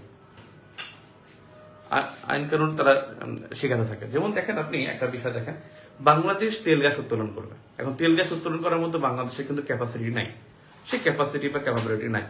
তখন বাংলাদেশ কি করে, বাংলাদেশ কিন্তু রাশিয়ার কাছ থেকে তারা কিন্তু গ্যাসপ্রোমকে আনে, যে গ্যাসপ্রোম তুমি আসো, তুমি এসে আমার এখানে কি করো, আমার এখানে গ্যাস উত্তোলন করে দাও, তুমি একটা অংশ না, আমি একটা অংশ নিই। এই যে একটা চুক্তি হলো, যে পিএসসি হলো, বা প্রোডাকশন শেয়ারিং কন্ট্রাক্ট হলো, বা উৎপাদন সহযোগিতা চুক্তি হলো, গ্যাসপ্রোম এবং বাপেক্সের মধ্যে যে নেগোসিয়েশনটা হলো, এটা হলো আন্তঃরাষ্ট্রীয় প্রতিষ্ঠানের উদাহরণ। এবং এই আন্তঃরাষ্ট্রীয় প্রতিষ্ঠান এখানে যখন প্রবেশ করে, যেমন আপনার নিয়ন্ত্রণের কিন্তু একটা উপায় আছে, যে এমএনসিস কে নিয়ন্ত্রণ করবেন, টিএনসিস কে নিয়ন্ত্রণ করবেন, সেটা একটা নিয়ন্ত্রণের একটা পদ্ধতি আছে। বিষয় হলো যে এই আন্তঃরাষ্ট্রীয় প্রতিষ্ঠানগুলো যখন একটা দেশে প্রবেশ করে, তখন সে কি কি শর্তগুলো পূরণ করে, সে এখানে পূরণ করার ক্ষেত্রে সে কিন্তু আগে থেকে লিখিত একটা ডকুমেন্ট নেয়, যে আমি তোমাকে এই সুবিধা দেব, আমি এতটুকু তোমাকে দেবো, তোমাকে এতটুকু দিবা। এই জিনিসটা তারা করে থাকে। যেমন দেখেন, আপনার ধরেন বাংলাদেশ এখন রোড ট্রান্সপোর্ট অথরিটি, বা ধরেন আপনার যেটা আছে আপনার রেলওয়ে মেট্রো রেল, যে একটা আলাদা অথরিটি আছে, এই মেট্রো রেল অপারেট করার জন্য এটা বাংলাদেশের পক্ষে বাংলাদেশ সক্ষম না। এটা অপারেট করতে হলে জাপানের সহযোগিতা লাগবে। তাহলে বাংলাদেশের এই মেট্রো রেল অথরিটিকে জাপানিজ মেট্রো রেল অথরিটি যদি সহযোগিতা করে, দ্যাট উইল বি দ্য কি টিএনসিস। এটা হবে টিএনসিস এর বিষয়। এবং তারা কিন্তু এখানে মাগনা করবেন না, তারা কিন্তু এখান থেকে একটা ব্যবসা করে নিয়ে যাবে। চায়না মেজর ব্রিজ কোম্পানি বাংলাদেশের বাসেক বা বাংলাদেশ সেতু কর্তৃপক্ষ বা ব্রিজ অথরিটি বা বিবিএ তাকে যে সহযোগিতা করলো, এই যে China major bridge company Padma সেতু তৈরিতে, এটা কিন্তু সে ফ্রি করে নাই, এখানে কিন্তু সে একটা প্রফিট করে নিয়ে গেছে। এই যেই প্রতিষ্ঠানগুলো, অর্থাৎ যেই রাষ্ট্রীয় প্রতিষ্ঠানগুলো, একটি দেশের রাষ্ট্রীয় প্রতিষ্ঠান, সে অন্য দেশে বিভিন্ন ব্যবসা কাজে নিয়োজিত থাকে এবং তাদেরকে উৎপাদন, বন্টন, তারপরে হলো সেবা পরিষেবা, এগুলো যখন প্রোভাইড করে, এর বিনিময়ে যে ফিটা সে নেয় বা এর বিনিময়ে সে যে ইনকাম করে, এই প্রতিষ্ঠানগুলোই হবে আসলে আন্তঃরাষ্ট্রীয় প্রতিষ্ঠান। এবং আন্তঃরাষ্ট্রীয় প্রতিষ্ঠান সে কিন্তু কন্ডিশনগুলো রিটার্ন অ্যাপ্লাই করবে। আর এমএনসি যে রাষ্ট্রগুলো, তাদের আবার কিছু শর্ত থাকে। এদের শর্তটা হলো যে তুমি আমার এই কাজগুলো করে দিবে, এবং তুমি কি করবে, এমএনসি তুমি বাংলাদেশে আসবে, এই দেশে আসবে, তুমি এখানে আমাকে কি করবে, তুমি যে আয় করবে তো একটা বিশাল অংশ আমাকে দিবে, তুমি আমাকে ট্যাক্স দিবে, ভ্যাট দিবে, টোল দিবে, লেভি দিবে, তুমি আমাকে নন ট্যারিফ যে ব্যারিয়ার গুলো আছে সেগুলো ফিল করে দেবে, ওএসএস সার্ভিস দিবে, তারপর তুমি আমাকে লাইসেন্স ফি দিবে, নবায়ন ফি দিবে, রিনিউ ফি দিবে, তারপর তুমি আমাকে বিভিন্ন ধরনের কন্ডিশন দেবে, তুমি আমাকে প্রচুর পরিমাণে রেন্ট দিবে, তুমি আমাকে এই কাজ এই সুবিধাগুলো না দিলে তোমাকে ঢুকতে দেবো না। তখন আবার সে কি করে, ওটা মেনে এখানে ঢুকে, এবং ঢুকে সে করে প্রথমে সে ডাম্পিং করে, ডাম্পিং করার পর সে যে স্থানীয় প্রতিষ্ঠান আছে সেই প্রতিষ্ঠানের সাথে কম্পিটিশন করে। অ্যাট দ্য সেম টাইম সে কি করে, তাকে বিট করে রাষ্ট্রীয় প্রতিষ্ঠান বাদ দিয়ে সে কি করে, যে রিসিভিং স্টেটের যে প্রতিষ্ঠান, সেই প্রতিষ্ঠানকে সে বিট করে সে নিজে একটা কি হয়, একটা টাইকুন হয়ে যায়, বিজনেস টাইকুন হয়ে যায়। এবং যখনই সে বিজনেস টাইকুন হয়ে যায় তখন বলে যে ভাই আমি তাহলে চলে যাবো, আপনি যদি করেন আমি চলে যাবো। এখন আমি কি করবো, আমি তো নির্ভরশীল, আমি ওর কাছ থেকে ট্যাক্স পাই, টোল পাই, লেভি পাই, ভ্যাট পাই, ট্যারিফ পাই, আমি ওর কাছ থেকে অনেক সুবিধাগুলো পাই, আমি আর্থিক সুবিধা পাই, লাইসেন্স ফি পাই, নবায়ন ফি পাই, আমার এখানে প্রচুর পার্সোনাল কাজ করে।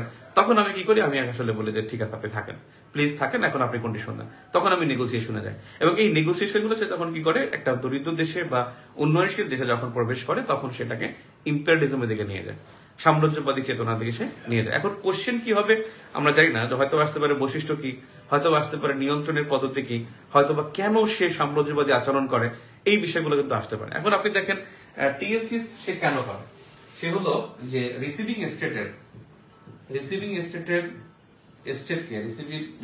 স্টেটকে কারিগরি পরিষেবামূলক সহযোগিতা করে থাকে, কারিগরি ও পরিষেবামূলক সহযোগিতা করে থাকে। এই জন্য সে রিটার্ন চুক্তি করে। যেমন গ্যাসপ্রম তেল গ্যাস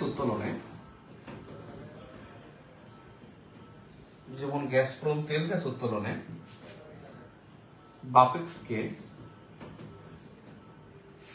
বাপেক্সের সাথে প্রোডাকশন শেয়ারিং কন্ট্রাক্ট বা পিএসসি করে। প্রোডাকশন শেয়ারিং কন্ট্রাক্ট বা পিএসসি করে। চায়না মেজর ব্রিজ কোম্পানি কি ভাই, চায়না মেজর ব্রিজ কোম্পানি, আমি এটা প্রথম ভুল বুঝতাম, বুঝছেন, যখন দেখছি যে মেজর ব্রিজ কোম্পানি, আমার বলছে মেজর মানে আর্মিদের মেজর, মানে আর্মি আসবে, প্রথম বুঝি নাই, তখন তো একটু ছোট, অনেক আগে 2014-13 বুঝতে পারি নাই। পরে দেখলাম মেজর ব্রিজ কোম্পানি মানে মেজর মানে বড় ব্রিজ কোম্পানি। আগে মনে করছে মেজর মানে আর্মিদের কোনো কোম্পানি আসবে, আর্মিরা এসে আমাদের এখানে করবে, এটা ভাবছিলাম শুরুতে আর কি।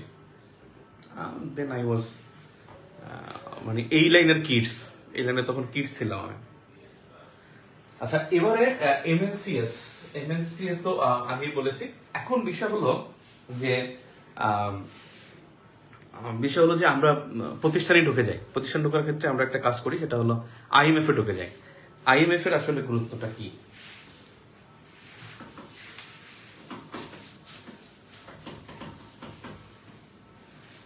আইএমএফ এর একটা কনসেপ্ট আছে এসডিআই, আর একটা কনসেপ্ট আছে স্যাপ।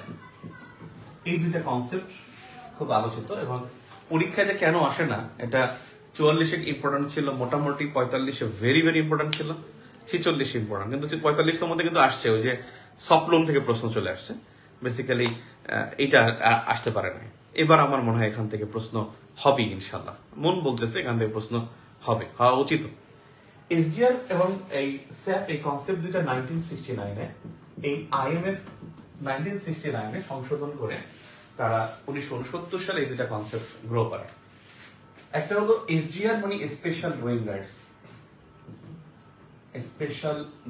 রাইটস, আর একটা হলো স্ট্রাকচারাল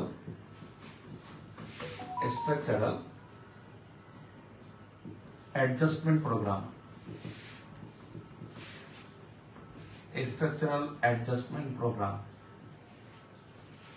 স্পেশাল ড্রয়িং রাইটস মানে হলো বিশেষ উত্তোলন অধিকার, আর এটা হলো কাঠামোগত সমন্বয় কর্মসূচি। কাঠামোগত সমন্বয় কর্মসূচি, স্পেশাল ডুইং রেটস আর কাঠামোগত সমন্বয় কর্মসূচি। এটা হলো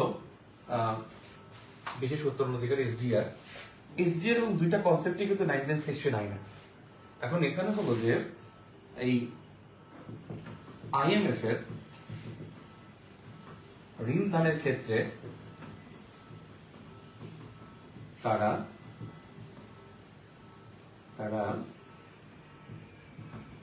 এলিট কারেন্সি মানের সমন্বয়ের জন্য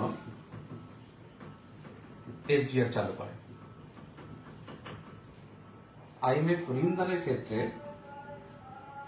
ঋণ দানের এলিট কারেন্সি মানের সমন্বয়ের জন্য এসডিআর চালু করে। এই এলিট কারেন্সি হলো পাঁচটা। আইএমএফ এর এলিট কারেন্সি হলো পাঁচটি এলিট কারেন্সি।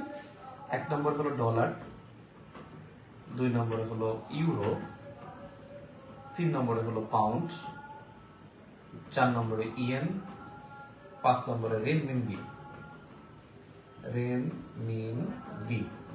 যদিও ডলারের মানে ইয়েন নামের ক্ষেত্রে ছোট হাতে হয় মুদ্রার নাম, ডলার, ইউরো, পাউন্ড, রেনমিনবি। রেনমিনবি মানে ইউয়ান, এটাকে চীনের ভাষায় বলা হয় ইউয়ান। যাহা ইউয়ান তাহাই রেনমিনবি, ইউয়ান চীনের ভাষায় বলা হয় ইউয়ান। আর এসডিআর এটা একটা সমন্বয় করে, যেমন অন এসডিআর বর্তমানে আজকে আমি দেখলাম এটা হলো $1.36। 1.36 এটাই কিন্তু যখন আমরা লোন নিয়েছিলাম ইউএস থেকে, যখন আমরা আইএমএফ থেকে যখন লোন নেই 2022-তে, যখন আমরা লোন নেই তখন কিন্তু ছিল এক এসডিআর সমান সমান $1.28। আর এই ডলারটাই আবার ছিল আমার মনে আছে 2019-এ, তখন ছিল 1.12। এক এসডিআর সমান সমান 1.12 ছিল। এখন বেসিক্যালি আইএমএফ এর ঋণ দানের ক্ষেত্রে তারা এসডিআর কে অনুসরণ করে। এখন এসডিআর অনুসরণ করে কেন? কারণ মানে তারা একটা কনসেপ্টে আগে। কনসেপ্টটা হলো যে এসডিআর যদি হয় তাহলে এলিট কারেন্সি তো পাঁচটা। এখন আপনি ইএনএ লোন নিচ্ছেন, আপনি শোধ করবেন কিসে? আপনাকে কিন্তু ইএনএ লোন নিচ্ছেন, আপনি যদি দেখেন ইএন নাই, আমি আর একজনের কাছ থেকে নিয়ে আমি এইটা শোধ করব, তাহলে কি করব? আমাকে কিন্তু একটা মানে ক্রাইটেরিয়া ফলো করতে হবে। সেই ক্রাইটেরিয়নটাই হলো কোনটা? যে এসডিআর। এই কনসেপ্টটাই হলো এসডিআর, এবং এটাকে বিশেষ উত্তম অধিকার বলা হয় যে আপনি যে পরিমাণ আপনার যে রিজার্ভ, এই রিজার্ভ কিন্তু আমরা কোথায় রাখি? রিজার্ভ কিন্তু আমরা সব জায়গায় রাখতে পারি না। আমাদের রিজার্ভ কিন্তু কখনো হাতে নেওয়া যায় না। রিজার্ভ এটা কিন্তু একটা একক, এবং এটা কিন্তু লিকুইড থাকে, সবসময় লিকুইড থাকে। এবং এই রিজার্ভটা কিন্তু হয়তো আপনি ফেডারেল রিজার্ভ ব্যাংকে রাখেন, নয়তো আপনি কোথায় রাখেন? আইএমএফ এ রাখেন, অথবা আপনি কোথায় রাখেন? আপনি হয়তোবা ইসিবি, ইউরোপিয়ান সেন্ট্রাল ব্যাংকে রাখেন। আপনি যে কোনো একটা ব্যাংকে রাখলেন, কিন্তু তাও কিন্তু সব জায়গায় রাখতে পারবেন না, ওদের এনলিস্টেড একটা বিষয় আছে। এখন এই রিজার্ভটা যে রাখছেন, এই রিজার্ভের এগেনস্টে আপনি লোন পাবেন। আপনি যেই পরিমাণ রিজার্ভ ওখানে জমা রাখবেন, সেই তার এগেনস্টে আপনি কি করবেন? একটা এসডিআর মান হিসেবে আপনি লোন পাবেন, বা আপনাকে লোন দেওয়া হবে। এবং লোন দেওয়ার ক্ষেত্রে তিনটা উদ্দেশ্য আইএমএফ ফলো করে। আইএমএফ এর ঋণ দেওয়ার উদ্দেশ্য তিনটি। আইএমএফ এর ঋণ প্রদানের উদ্দেশ্য তিনটি। ঋণ প্রদানের উদ্দেশ্য তিনটি। এক, ব্যালেন্স অফ পেমেন্ট সমন্বয় করা। ব্যালেন্স অফ পেমেন্ট মানে কি? ব্যালেন্স অফ পেমেন্ট আর একটা আছে balance of trade. Balance of trade আর ব্যালেন্স অফ পেমেন্টের মধ্যে পার্থক্য কি? আমি কিন্তু সব জায়গায় আমাকে টাচ করতে হচ্ছে, আপনি খুব ভালোভাবে শুনেন, এবং যদি না বুঝতে পারেন আবার একটু টেনে শুনবেন, আর তাও না বুঝতে পারলে একটু কমেন্ট করবেন যে এটা আবার বলেন। তো আইএমএফ এর ঋণ প্রদানের উদ্দেশ্য তো আমি ওখানে যাই, তারপর আমি এখানে আসবো। উদ্দেশ্য হলো তিনটা। একটা হলো যে ব্যালেন্স অফ পেমেন্ট সমন্বয় করা। ব্যালেন্স অফ পেমেন্ট আর ব্যালেন্স অফ ট্রেডের মধ্যে পার্থক্য কি? ব্যালেন্স অফ ট্রেডটা হলো যে আমদানি রপ্তানি বাণিজ্য ঘাটতি, অর্থাৎ আমি কি পরিমাণ রপ্তানি করলাম। আমি গত অর্থ বছরে রপ্তানি করেছি 60 বিলিয়ন ইউএসডি, আর আমি আমদানি করেছি 83 বিলিয়ন ইউএসডি। দেন আমার ট্রেড গ্যাপ বা ব্যালেন্স অফ ট্রেডে আমার গ্যাপ আছে 23 বিলিয়ন ইউএসডি। তাহলে আমি ইউএসডি মানে ইউনাইটেড স্টেটস ডলার, মার্কিন ডলার, তাহলে আমি 23 বিলিয়ন ইউএসডি, এটা কিন্তু আমার কি হলো? ঘাটতি। এটা হলো আমার ব্যালেন্স অফ ট্রেড, যে আমদানি রপ্তানির সমন্বয়। এটা হলো ব্যালেন্স অফ ট্রেডের বিষয়। ব্যালেন্স অফ পেমেন্ট হলো রিজার্ভের বিষয়। রিজার্ভের সাথে সম্পর্ক হলো balance of payment. Balance of পেমেন্টটা হলো যে আমি কি পরিমাণ আমদানি করলাম কি রপ্তানি করলাম, অর্থাৎ আমার রিজার্ভ হলো বিদেশ থেকে যা ঢুকবে সব কিন্তু আমার ব্যালেন্স রিজার্ভ, যা ঢুকবে তাই আমার রিজার্ভ। আমি যদি রপ্তানি করি সেটা আমার রিজার্ভে ঢুকবে, আমি যদি আমার যদি জনশক্তি রপ্তানির মাধ্যমে যে প্রবাসী আয় সেটা আমার রিজার্ভে ঢুকবে। তারপর ধরেন আমার পেটটা ধরেন আমার রিজার্ভ, তাহলে এখান থেকে আসছে কি রপ্তানি আয়, আসছে কি প্রবাসী আয়, আসছে ধরেন বৈদেশিক সাহায্য, বৈদেশিক ঋণ, যা আসবে সব কিন্তু রিজার্ভের মধ্যে ঢুকবে, ঋণটাও কিন্তু রিজার্ভের মধ্যে ঢুকে যাবে। তারপরে আমার এখান থেকে সাহায্য আসছে সেটা রিজার্ভে ঢুকবে। আমি ধরেন বিশ্বকাপ চ্যাম্পিয়ন হয়ে গেছি, বিশ্বকাপ টি-20 বিশ্বকাপ চ্যাম্পিয়ন সেখানে আমি $10 কোটি পেয়েছি, এটা আমার রিজার্ভে ঢুকবে। আমি ধরেন তারপরে ধরেন আমি কোনো ক্ষতিপূরণ পেয়েছি, যে নাইকো কেস মামলায় $8,000 কোটি পেয়েছি বা $800 কোটি পেয়েছি, এটা আমার কি হবে রিজার্ভে ঢুকে যাবে। আমি কারো কাছে চুরি করে নিয়ে আসছি, আমি মানে রিজার্ভ চুরি করে আমাদেরটা নিয়ে গেছে না ফিলিপাইন, ঠিক তেমনি ধরেন আমরা আরেক দেশে রিজার্ভ চুরি করে আছি, এটাও কি হবে রিজার্ভে ঢুকবে। আর আমার এখান থেকে যা বের হবে সব এখান থেকে মাইনাস হবে। যেমন আমি আমদানি ব্যয় করবো চলে যাবে, আমি ঋণের সুদ দেবো সেটা চলে যাবে, ঋণ পরিশোধ করবো সেটা চলে যাবে, আমি এখান থেকে ধরেন আরেকটা চাঁদা দেবো, জাতিসংঘে চাঁদা দেবো সেটা চলে যাবে, আমার এখানে কোনো ক্ষতিপূরণ প্রদান করতে হবে কেউ, এটা চলে যাবে। এই দুইটার বিষয়টা হলো রিজার্ভের সাথে ব্যালেন্স অফ পেমেন্ট। তাহলে আইএমএফ এর ঋণ দানের উদ্দেশ্য হলো যে ব্যালেন্স অফ পেমেন্টের ভিতর থেকে বা ব্যালেন্স অফ পেমেন্ট সমন্বয় করা, এটা যেন স্বাভাবিক থাকে। নাম্বার 2 যেটা, সেটা হলো এমন একটা কিছু করা যে আমি ঋণ প্রদান করতে যেন আমি ডিফল্টার না হই, অর্থাৎ আমার ঋণ পরিশোধে যেন গ্রাহক দেশ ডিফল্টার না হয়, ডিফল্টার না হয়। নাম্বার 3 হলো যে বিশ্ব ব্যাংকের কাছ থেকে ঋণ পরিশোধ করতে পারা, অর্থাৎ বিশ্ব ব্যাংকের ঋণ পরিশোধ করতে পারা।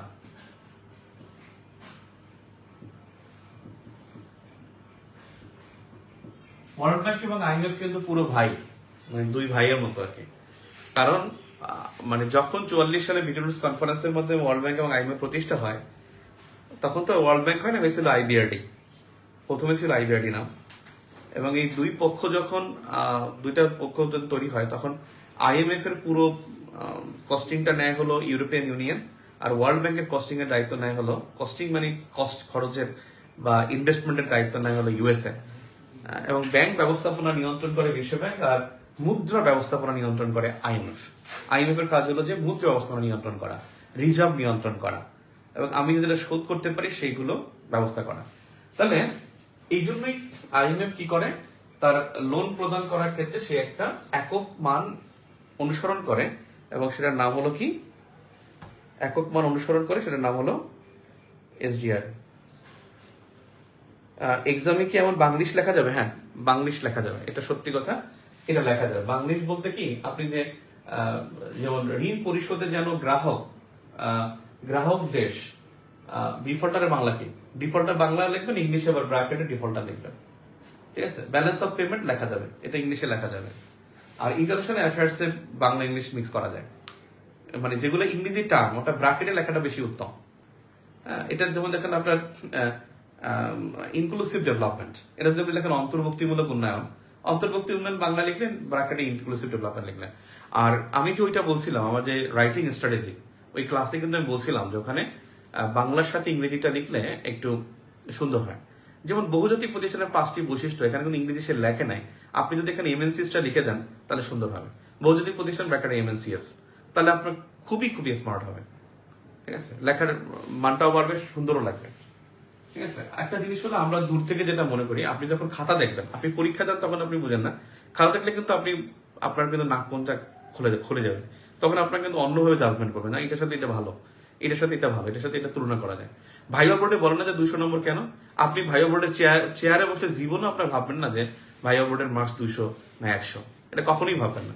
আপনার দেখবেন যে হঠাৎ করে মনে হবে যেন না, এ তো ইমপ্রেসিভ, একে আসলে নম্বর দেওয়া যায়, আর মনে হবে যেন লেইম, নাম্বার দিয়ে কোনো লাভ নেই, তখন ওটা একেবারে ভিতর থেকে আসে। আপনি ভাইবা বোর্ডে নিজে বসলে বুঝতে পারবেন যে রিটেনে এত মার্কস ভাইবা কেন। অনেকে আছে যে কথাই বলতে পারে না, কাঁপে, মানে ভাইবা বোর্ডে গেলে কাঁপে। অনেক আছে যে সুন্দর করে কথা বলে, খুব স্মার্টলি আনসার দেয়, তার ভোকাল ভালো, চাহনি ভালো, তার জেস্টার ভালো, তাকে বলো। একজন ভাইয়া বোর্ডে গিয়ে সে প্যান্টটা এরকম জাগাইতেছে, আর বলতে প্যান্টটা জাগাইতেছে, প্যান্ট কি পরে দিতেছে, তো এটা কেউ এরা মার্কস দিবে। একজন ভাইয়া বোর্ডে গিয়ে একটা বোতাম লাগাইতেছে, ভাইয়া বোর্ডে বসে বসে বোতাম লাগায়, আর ভাই বোতাম তো তুই বাইরে থেকে লাগাই আসবি। তার মানে এদেরকে কিন্তু ইয়ে হয় না।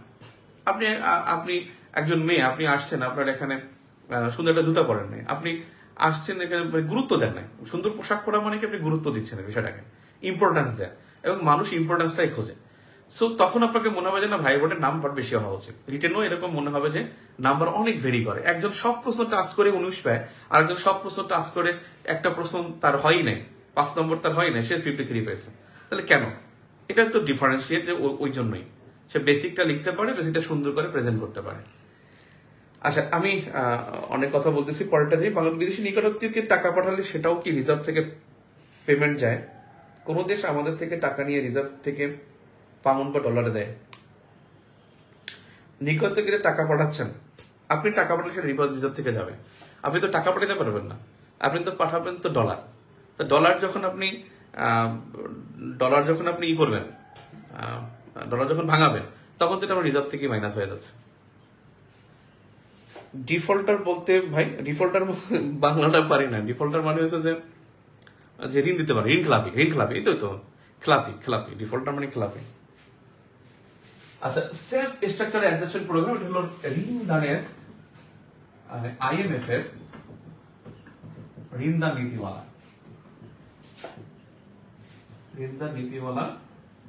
বা ঋণ দান শর্তাবলী, এখন আইএমএফ প্রত্যেকটা দেশকে ঋণ দেওয়ার ক্ষেত্রে অনেক অনেক শর্ত দেয়। তুমি ভর্তুকি দিবে না, হ্যাঁ, তারপরে তুমি হলো উদার আমদানি নীতি রাখবে না, তারপরে হলো প্রাইভেটাইজেশন করবে, তারপরে বাজেট ঘাটতি হ্রাস করতে হবে, তারপরে ভর্তুকি হ্রাস করতে হবে, তারপর ডিভ্যালুয়েশন করতে হবে, মুদ্রা অমূল্যায়ন করতে হবে, তারপরে হলো মূল্য নিয়ন্ত্রণ পদ্ধতি বাতিল করতে হবে, রিজার্ভ গণনা পদ্ধতি বাতিল করতে হবে, তারপরে হলো যেটাকে কি ডলার নিয়ে কি করলো, ডলার যেটা ফিক্স করে দিল, ওটা কি বলে, ক্রাউলিং পেগ পদ্ধতিতে ডলার মান নির্ধারণ করতে হবে। এই যে শর্তগুলো, এইটাকে বলা হয় স্যাপ, এবং এই স্যাপটা প্রথম চালু করেছে আইএমএফ, এবং এই স্যাপকে অনুসরণ করে ওয়ার্ল্ড ব্যাংক, এখন বিভিন্ন ব্যাংক, বাংলাদেশ দেশীয় ব্যাংক এখন স্যাপ অনুসরণ করে। বাংলাদেশ দেশীয় ব্যাংকগুলো কিন্তু এখন ঋণ প্রদানের ক্ষেত্রে স্যাপ অনুসরণ করে, যে আপনি কোন জায়গায় লোন নেবেন এবং এই শর্ত পূরণ করতে হবে, তাহলে আপনি এই খাতে লোন পাবেন। এটা বাংলাদেশ এখন অনুসরণ করে, প্রত্যেকটা ব্যাংকই করে, কিন্তু এটা ইন্ট্রোডিউস করেছে কিন্তু বা ইনস্টল করেছে আইএমএফ ইন 1969। এখন এখানে শর্তগুলো কি, সেখানে হলো যে মানে ঋণদান নীতিমালা বা শর্তাবলী, এবং তার এই নীতিমালা বা শর্তাবলী প্রয়োগ করার কারণটা কি? কারণটা হলো ওই তিনটাকে বাস্তবায়ন করা, বিওপি বা ব্যালেন্স অফ পেমেন্ট সমন্বয় করা, ঋণ ডিফল্টার থেকে বাঁচিয়ে আসে, এবং বিশ্ব ব্যাংকে ঋণ পরিশোধ করতে পারা। এখন এই নীতিমালা শর্তাবলী কি অনেক আছে, যেমন আছে একটা আছে যেমন আমার বেসরকারীকরণ, অর্থাৎ প্রাইভেটাইজেশন করলে আপনার কি হবে, সরকারের ক্ষতি কম হবে। আজকে রেলওয়েকে যদি বেসরকারি খাতে ছেড়ে দেয়, তাহলে কি হবে, এখান থেকে লাভবান হবে। রেলওয়েকে বেসরকারি খাতে ছাড়ে নাই, লাভবান হচ্ছেন। বিদ্যুৎ খাতকে বেসরকারি খাতে দেওয়া হয়েছে, এখন কিন্তু বিদ্যুৎ আর কিছু না, বিদ্যুৎ আমরা পাচ্ছি, জনগণ বিদ্যুৎ পাচ্ছে। একটা বিষয় হলো উন্নয়নের একটা বড় ক্রাইটেরিয়া, একটা দেশ কত উন্নত সেটা নির্ভর করে ওই দেশ কি পরিমাণ মাথা পিছু কিলোওয়াট ঘন্টা বিদ্যুৎ ব্যবহার করে, কারণ বিদ্যুৎ কখনো অনুন্নয়ন খাতে ব্যবহৃত হয় না। তাহলে আলটিমেটলি আমাকে তুমি বিদ্যুৎ দেওয়া, এরপর বেসরকারি খাতে তুমি টাকা বেশি নাও, আমি কুইক রেন্টের মধ্যে বেশি টাকা দিয়ে কিনি বা সামথিং যাই করি, আলটিমেটলি আমার ডেভেলপমেন্টটা দরকার। হয়তো এটা চেয়েছে যে কারণে বেসরকারি খাতে বিদ্যুৎটা ভালো আছে, যখন এটা সরকারি খাতে ছিল তখন কিন্তু এটা কি হয়নি, ভালো হয়নি। এবং বাংলাদেশ সরকার যতটুকু আগাচ্ছে, বা বাংলাদেশটা যতটুকু আগাচ্ছে, এটা হলো একটা বড় একটা ইন্ডিকেটরটা হলো কি, বিদ্যুৎটাকে অ্যাভেলেবেল করা। আগে তো ভাই আপনার গাজীপুর যাওয়াই যেত না, সাভার গাজীপুর যাওয়াই যেত না, নারায়ণগঞ্জ কাশপুর যাওয়াই যেত না, কারণ এখানে গার্মেন্টস গুলো ইচ্ছা মতো মারামারি করতো। আর এখন কিন্তু সেটা কি হয়ে গেছে, একটা পিসফুল একটা কোএক্সিস্টেন্সের মতো অবস্থা হয়ে গেছে। এখন একটা বিষয় হলো একটা বিষয় হলো, এক মিনিট প্লিজ, আমি ক্লাসে, পরে ফোন করেন, আমি ক্লাসে। তো কোথা থেকে ছিলাম? তো বেসরকারিকরণ, প্রাইভেটাইজেশন করা, তারপরে হলো কি ভর্তুকি হ্রাস করা, এবং ওদের একটা বড় থাকে ভর্তুকি হ্রাস করতে হবে। তারপর হলো রপ্তানি বৃদ্ধি, রপ্তানি শর্ত শিথিল করা, উদার আমদানি নীতি রাখা, উদার আমদানি নীতি অনুসরণ করা,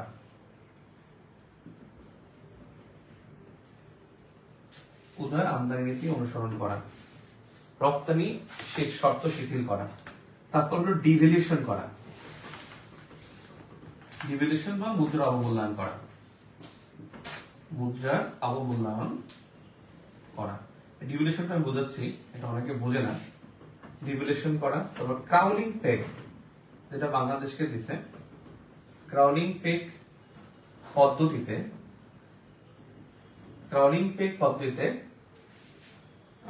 ডলার মান নির্ধারণ, ডলার মান নির্ধারণ। যেমন বাংলাদেশকে কি দিয়েছে, বাংলাদেশকে বলছে যে তুমি কি করবা, যে ট্যাক্স জিডিপি রেশিও বাড়ানো, ট্যাক্স জিডিপি রেশিও বাড়ানো।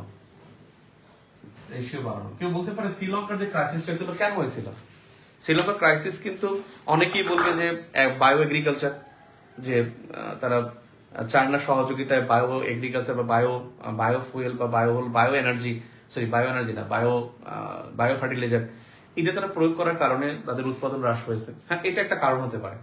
অনেকেই বলবে যে এখানে চায়নার যে ঋণ নীতিমালার কারণে এটা হয়েছে, এটা অনেকে বলতে পারে, এটাও একটা কারণ হতে পারে।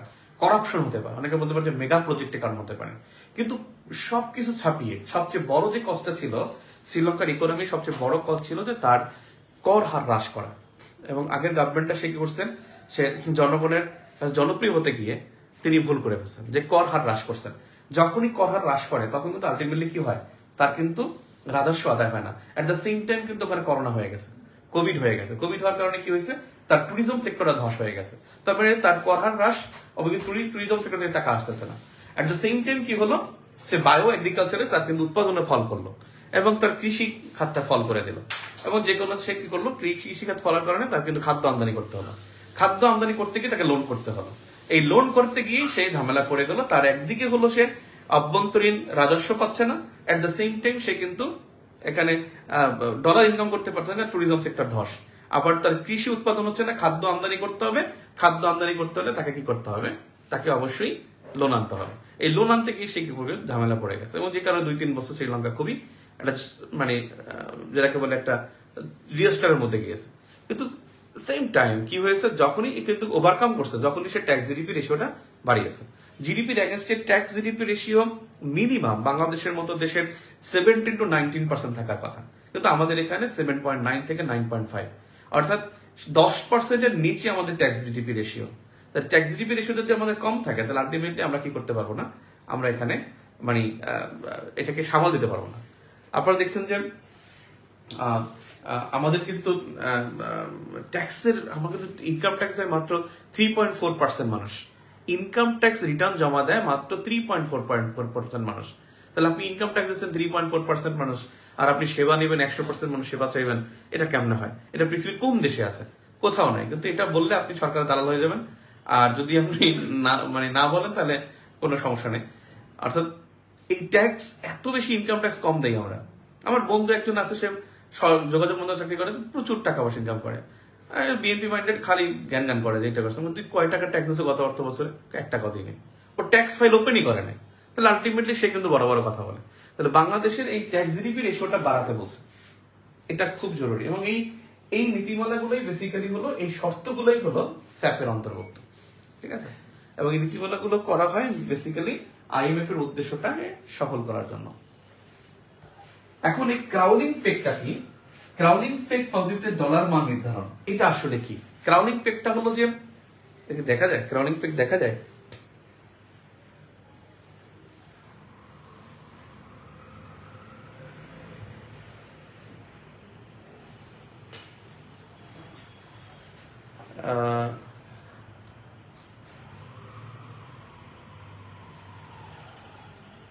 একজনে বলছেন যে লাস্ট এক্সামের কথা আজকেই পাবেন ইনশাল্লাহ, মানে কালকে ক্লাসে দেওয়া হবে, আপনি রেজাল্ট পাবেন আজকে।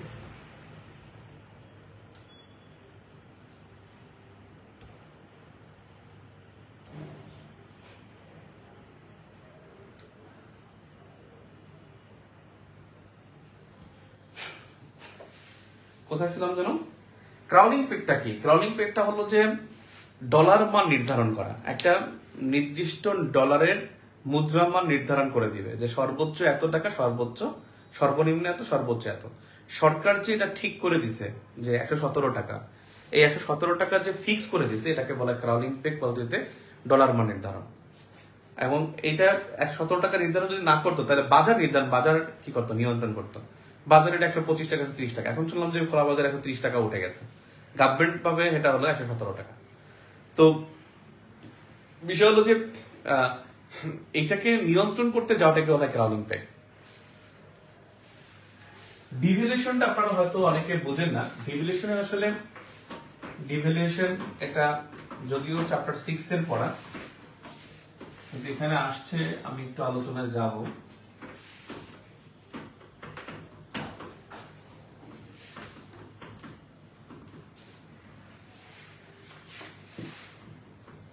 ডিভ্যালুয়েশন মানে মুদ্রার অবমূল্যায়ন। মুদ্রার অবমূল্যায়ন হলো, এর উদ্দেশ্য হলো কয়েকটা। এর উদ্দেশ্য হলো রপ্তানি বৃদ্ধি, আমদানি হ্রাস, উৎপাদন বৃদ্ধি,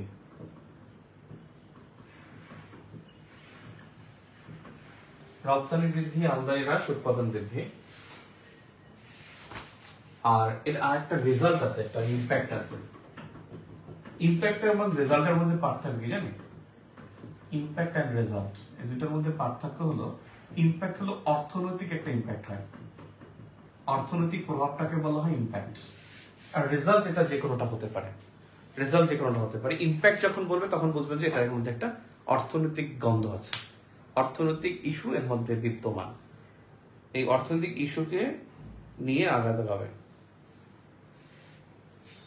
এখন রপ্তানি বৃদ্ধি করা, আমদানি হ্রাস করা, উৎপাদন বৃদ্ধি করা, আসলে বেসিক্যালি কি এটা? ডিভ্যালুয়েশনটা মানে হলো যে ডলারের বিপরীতে, এখন বললেন যে ভাই এত মুদ্রা থেকে ডলার কেন? ওই যে ডলার আমাদের ইন্টারন্যাশনাল কারেন্সি সিন্স 1944, 1948 সাল থেকে আমাদের যে বিডুনার্স কনফারেন্সে সেখানে ঠিক করে দিচ্ছে ডলার আমাদের আন্তর্জাতিক মুদ্রা, আর এলিট কারেন্সি 5টা। ডলারের বিপরীতে নিজ দেশের মুদ্রামান কমিয়ে রাখা, ডলারের বিপরীতে নিজ দেশের মুদ্রামান কমিয়ে রাখা, এটাকে বলা হয় ডিভ্যালুয়েশন। এবং এর ফলে রপ্তানি বৃদ্ধি পায়, আমদানি হ্রাস পায়, উৎপাদন বৃদ্ধি পায়। এখন দেখি বাস্তবে কি। ধরে নিন এটা বাংলাদেশের অর্থনীতি, এইটা বাংলাদেশ, এবং বাংলাদেশের আছে যেমন $1 সমান সমান 100 টাকা। এটা মানে এক্সিস্টিং, এটা ছিল $1 সমান সমান 100 টাকা। এখন দেখেন গভর্নমেন্ট কি করছে? ডিভ্যালুয়েট করছে। ডিভ্যালুয়েশন করে বলছে $1 সমান সমান 200 টাকা। ডিভ্যালুয়েশন করার পর বলছে যে এখন থেকে $1 সমান সমান 200 টাকা। এখন দেখেন আমি এই যে টি শার্টটা পরে আছি, এই শার্টটা আমাদের বাজার মূল্য হলো 100 টাকা, আগেও ছিল এখনো আছে। বাজার মূল্য 100 টাকা, এটা তখনও ছিল এখনো আছে। এখন একজন এক্সপোর্টার, মানে যিনি রপ্তানিকারক, তিনি বাংলাদেশে আসছেন, তিনি কিছু শার্ট কিনবেন। এখন শার্ট কিনতে আসছেন $1 নিয়ে, ধরে নেই $1 নিয়ে আসছে। তাহলে এক্সপোর্টার শার্ট কিনতে $1 নিয়ে আসছে, তাহলে $1 নিয়ে যদি আসে তাহলে আলটিমেটলি তিনি আগে শার্ট কয়টা পাইতেন? শার্টের দাম 100 টাকা, $1 নিয়ে আসছেন, তাহলে $1 সমান সমান 100 টাকা। আগে তিনি শার্ট পাইতেন একটা শার্ট পাইতেন, আর বর্তমানে ডিভ্যালুয়েশন করার পর তিনি কিন্তু 200 টাকা ভ্যালু পাচ্ছেন।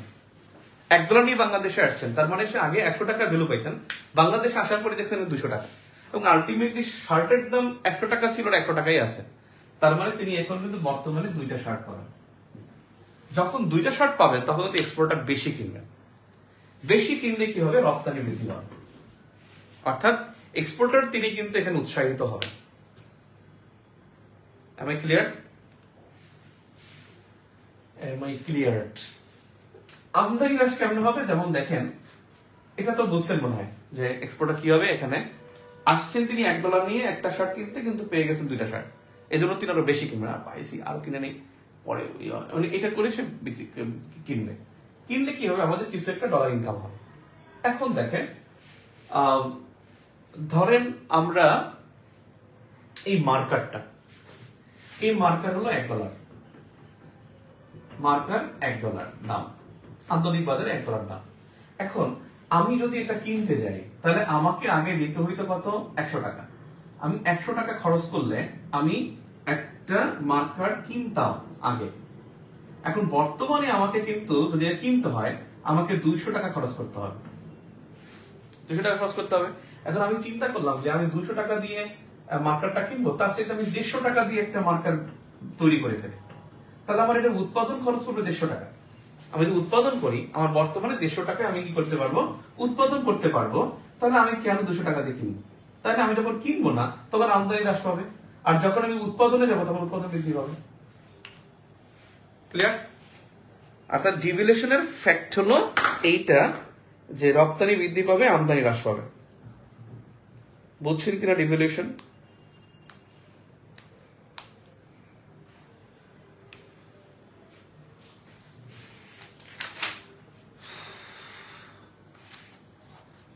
আমি এই অধ্যায়ের সেকেন্ড পার্টের কিছু বর্তমানে কিছু আলোচিত ইস্যু আছে, সেই ইস্যুগুলো আমি আলোচিত বলবো, কিছু সংস্থা ভিত্তিক তথ্য আছে, এগুলো আমি এখন বলবো না, এগুলো আরো পরে দেখা যাবে যে কি কি এটাতে ইম্প্যাক্টফুল হয়, সেগুলো নিয়ে আলোচনা করা যাবে। আমি এখন সিলেবাসের মধ্যে ঢুকে যাই। সিলেবাসের মধ্যে আমি এখন দেখলাম যে টাইপস অফ এস্টেটটাই আমাদের জন্য জরুরি। Types of estate, types of estate. 1 নম্বরে বলছিলাম যে সুইং এস্টেট।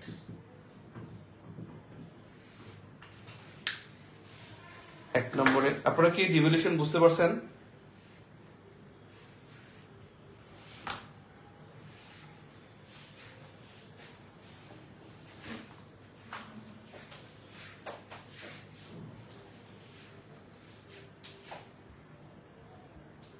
ডিভ্যালুয়েশন বুঝতে পারছেন? কমেন্ট করেন। সুইং এস্টেট, সুইং এস্টেট হলো যে বৃহৎ বলয়ের মধ্যে, বৃহৎ বলয় বা বৃহৎ শক্তি বর্গের মধ্যে ভারসাম্য রেখে চলে, ভারসাম্য রেখে চলে এমন দেশগুলো, এমন দেশগুলো এরকম যদি উদাহরণ বলেন, যেমন ধরেন ইন্ডিয়া, ইন্ডিয়া, টার্কি, তারপরে হলো ইন্ডিয়া, টার্কি, তারপরে ধরেন আপনি KSA kingdom of Saudi Arabia, Indonesia, Indonesia, south Africa, Brazil, এরা হলো সুইং স্টেট। যেমন ইন্ডিয়া দেখেন একসাথে I2U2 মেম্বার। I2U2 মানে কি, ইসরায়েল, ইন্ডিয়া, USA এবং UAE, এই 4টা দেশের একটা জোট। এট দ্য সেম টাইম কিন্তু সে I2U2 এবং হলো কিসের মেম্বার, যেটাকে বলে আপনার কোয়াড, কোয়াড বা যেটাকে বললেন আপনি IPS, ইন্ডিয়ান যে ইন্দো প্যাসিফিক স্ট্র্যাটেজি, USA, এখানে তিনি সদস্য। আবার এট দ্য সেম টাইম সে কিন্তু ব্রিক্স এর সদস্য। তাহলে ব্রিক্স এখানেও সদস্য, আবার সে I2U2 এর অন্তর্ভুক্ত। তবে ইন্ডিয়া কিন্তু এখানে চায়না এবং USA কে তিনি ব্যালেন্স করতেছেন। জার্মানি কথা বলতে পারেন, জার্মানি দেখা যায় যে রাশিয়ার সাথে পাইপলাইন আছে, গ্যাস পাইপলাইন, যদি এখন বন্ধ করছে তাৎক্ষণিক। আবার কিন্তু সেই ইউএস এর সাথে কি আছে, তার ইউএস এর সাথে কিন্তু মানে যেটাকে বলে আপনার TTIP, transatlantic trade and investment partnership এরকম তো অন্তর্ভুক্ত সে। ইউএস এর সাথে টিটিআইপি অন্তর্ভুক্ত, আবার সে কিন্তু গ্যাস পাইপলাইনও সে আছে। টার্কি সে কিন্তু at the same time NATO member, আবার কিন্তু রাশিয়ার সাথে সে অ্যালাইড, রাশিয়ান অ্যালাইড ইসরায়েল ইস্যুতে।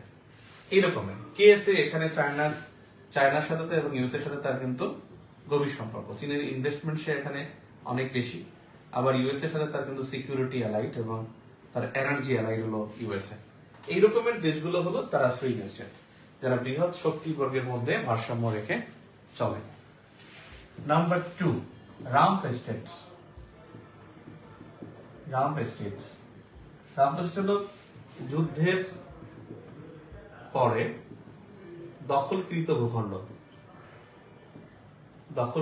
ভূখণ্ড অথবা মূল ভূখণ্ড থেকে বহির শক্তি দ্বারা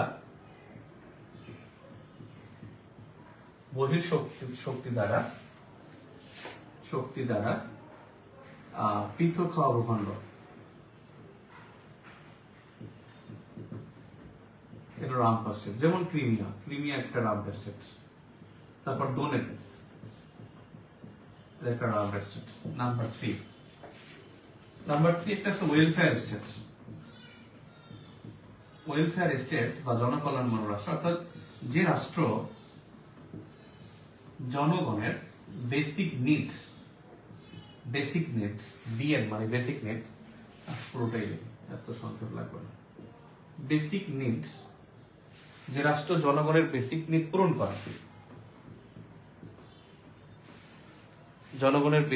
পূরণ করে, সে রাষ্ট্র হলো ওয়েলফেয়ার স্টেট। যেমন সুইডেন, জার্মানি, কানাডা, এরা হলো ওয়েলফেয়ার স্টেট।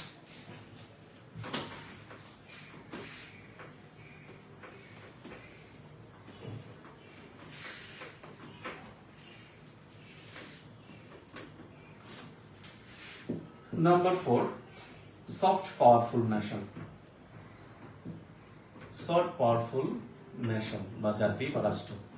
সফট পাওয়ারফুল কি? সফট পাওয়ার হলো যে রাষ্ট্রগুলোর আসলে কি আছে, যে ইমেজ আছে, ইন্টারন্যাশনাল একটা ইমেজ আছে, যে রাষ্ট্রগুলোর ইন্টারন্যাশনাল একটা নর্মস আছে, যে রাষ্ট্রের একটা মানে ডিপ্লোম্যাটিক পাওয়ার আছে,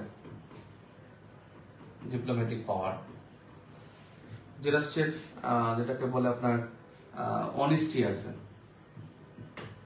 ইথিক্যাল, যেগুলো যে রাষ্ট্রগুলো ইথিক্যাল, এই রাষ্ট্রগুলোকে বলা হয় soft powerful nation. Soft powerful nation হলো যে একটা ইমোশন, ইমেজ, নর্মস, বিহেভিয়ার, তারপরে হলো আপনার যেমন নরওয়ের যেগুলো আছে, যে সে গুড গভর্নেন্স ফলো করে, এইটা হলো একটা রাষ্ট্রের সফট পাওয়ারফুল নেশন বলা হয়। Good governance, rule of law, democracy আছে, রুল অফ ল আছে, এই রাষ্ট্রগুলো হলো সফট পাওয়ারফুল নেশন। আর যদি বলা হয় হার্ড পাওয়ারফুল নেশন, এবং এখানে কি কি উদাহরণ হতে পারে? ফিনল্যান্ড হতে পারে, কি লুক্সেমবার্গ হতে পারে, কি নরওয়ে হতে পারে, সুইডেন। এই রাষ্ট্রগুলো হলো soft powerful nation. Hard powerful nation বা হার্ড পাওয়ারফুল স্টেটস এরা কারা? এদের হলো ইকোনমিক পাওয়ার আছে, at the same time military পাওয়ার আছে। তাহলে ইকোনমিক আর মিলিটারি পাওয়ার যারা আছে, ওই রাষ্ট্রটা হলো হার্ড পাওয়ারফুল নেশন। যেমন চায়না, এটা মিলিটারি পাওয়ার আছে এবং মানে মিলিটারি পাওয়ার, ইকোনমিক পাওয়ার আছে। যেমন ইউএসএ, এটা হলো একটা হার্ড পাওয়ারফুল নেশন। কিন্তু এই দুইটাকে মিলিয়ে যে থাকে সেটা হলো স্মার্ট পাওয়ার। এই স্মার্ট পাওয়ারফুল নেশনটা হলো যার at the same time soft power আছে, প্লাস হলো প্রয়োজনে হার্ড পাওয়ারও আছে, এবং এই রাষ্ট্রটা হলো স্মার্ট পাওয়ারফুল। যেমন আছে কানাডা, যেমন আছে আপনার জার্মানি, এবং এরা হলো হার্ড পাওয়ারফুল এবং সফট পাওয়ারফুল। যেমন ফ্রান্স, হার্ড পাওয়ারফুল এবং আপনার সফট পাওয়ারফুল। এই নেশনটা হলো স্মার্ট পাওয়ারফুল নেশন। অস্ট্রেলিয়া, এটা smart powerful nation. Smart powerful বা সফট পাওয়ারফুল নেশন। তাহলে সফট পাওয়ার, হার্ড পাওয়ার, স্মার্ট পাওয়ার। আরেকটা হলো রাম্প স্টেট। এরপরে দেখেন আপনার আরেকটা পাওয়ারফুল নেশন আছে যার নাম super power. Super power, super power কি? সুপার পাওয়ার হলো যে রাষ্ট্রটা হলো আসলে ইকোনমিক আর মিলিটারি, ইকোনমিক প্লাস মিলিটারি এই দিক থেকে একেবারে সর্বোচ্চ বা অনন্য, অনন্য মানে এ বস, এবং সেই দেশটা হলো ইউএসএ। সুপার পাওয়ার সবসময় একটা রাষ্ট্রই হয়, দুইটা রাষ্ট্র হয় না। ইকোনমিক পাওয়ার গুলোতে 1 নম্বর, মিলিটারি পাওয়ার 1 নম্বর। যেমন জিডিপিতে 1 নম্বর কে? ইউএসএ। গ্লোবাল জিডিপিতে ইউএসএ 1 নম্বর। আবার মিলিটারি র্যাঙ্কিং এ কিন্তু ইউএসএ 1 নম্বর, কিন্তু চায়না কিন্তু জিডিপিতে সেকেন্ড। বাট ক্রয় ক্ষমতা সে ফার্স্ট, কিন্তু জিডিপিতে কিন্তু সে সেকেন্ড, আর মিলিটারি পাওয়ারও সে সেকেন্ড। সো এখানে কিন্তু ইউএসএ হবে সুপার পাওয়ার। এরপরে আপনি বলতে পারেন নাম্বার 8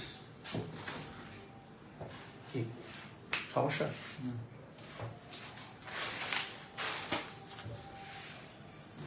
এরপরে হলো যেমন ডিপ স্টেট। আমি আপনার আগের ক্লাসে বলেছিলাম সরকারের মধ্যে সরকার। ডিপ স্টেট মানে সরকারের মধ্যে সরকার, যে সরকারকে প্রভাবিত করে এমন একটা গোষ্ঠী।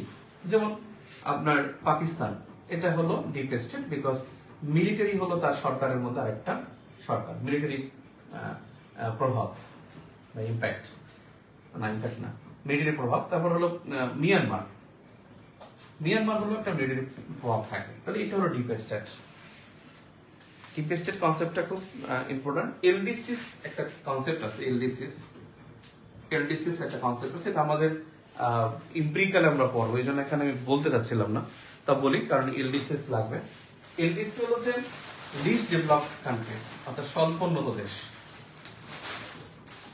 তাহলে স্বল্পোন্নত দেশ হলো এলডিসিস, স্বল্পোন্নত দেশ, এরা হলো এলডিসির স্বল্পোন্নত দেশ। স্বল্পোন্নত দেশ কারা? বেসিক্যালি স্বল্পোন্নত দেশের অন্তর্ভুক্ত 45টা দেশ আছে, এবং এই দেশগুলো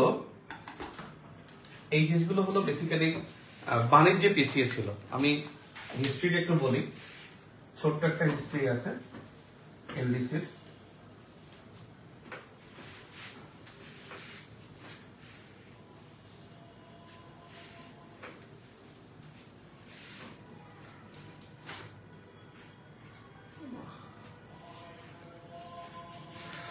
যেমন দেখেন এলডিসি কি সেটা একটু দেখি আমরা। লিস্ট ডেভেলপড কান্ট্রিজ,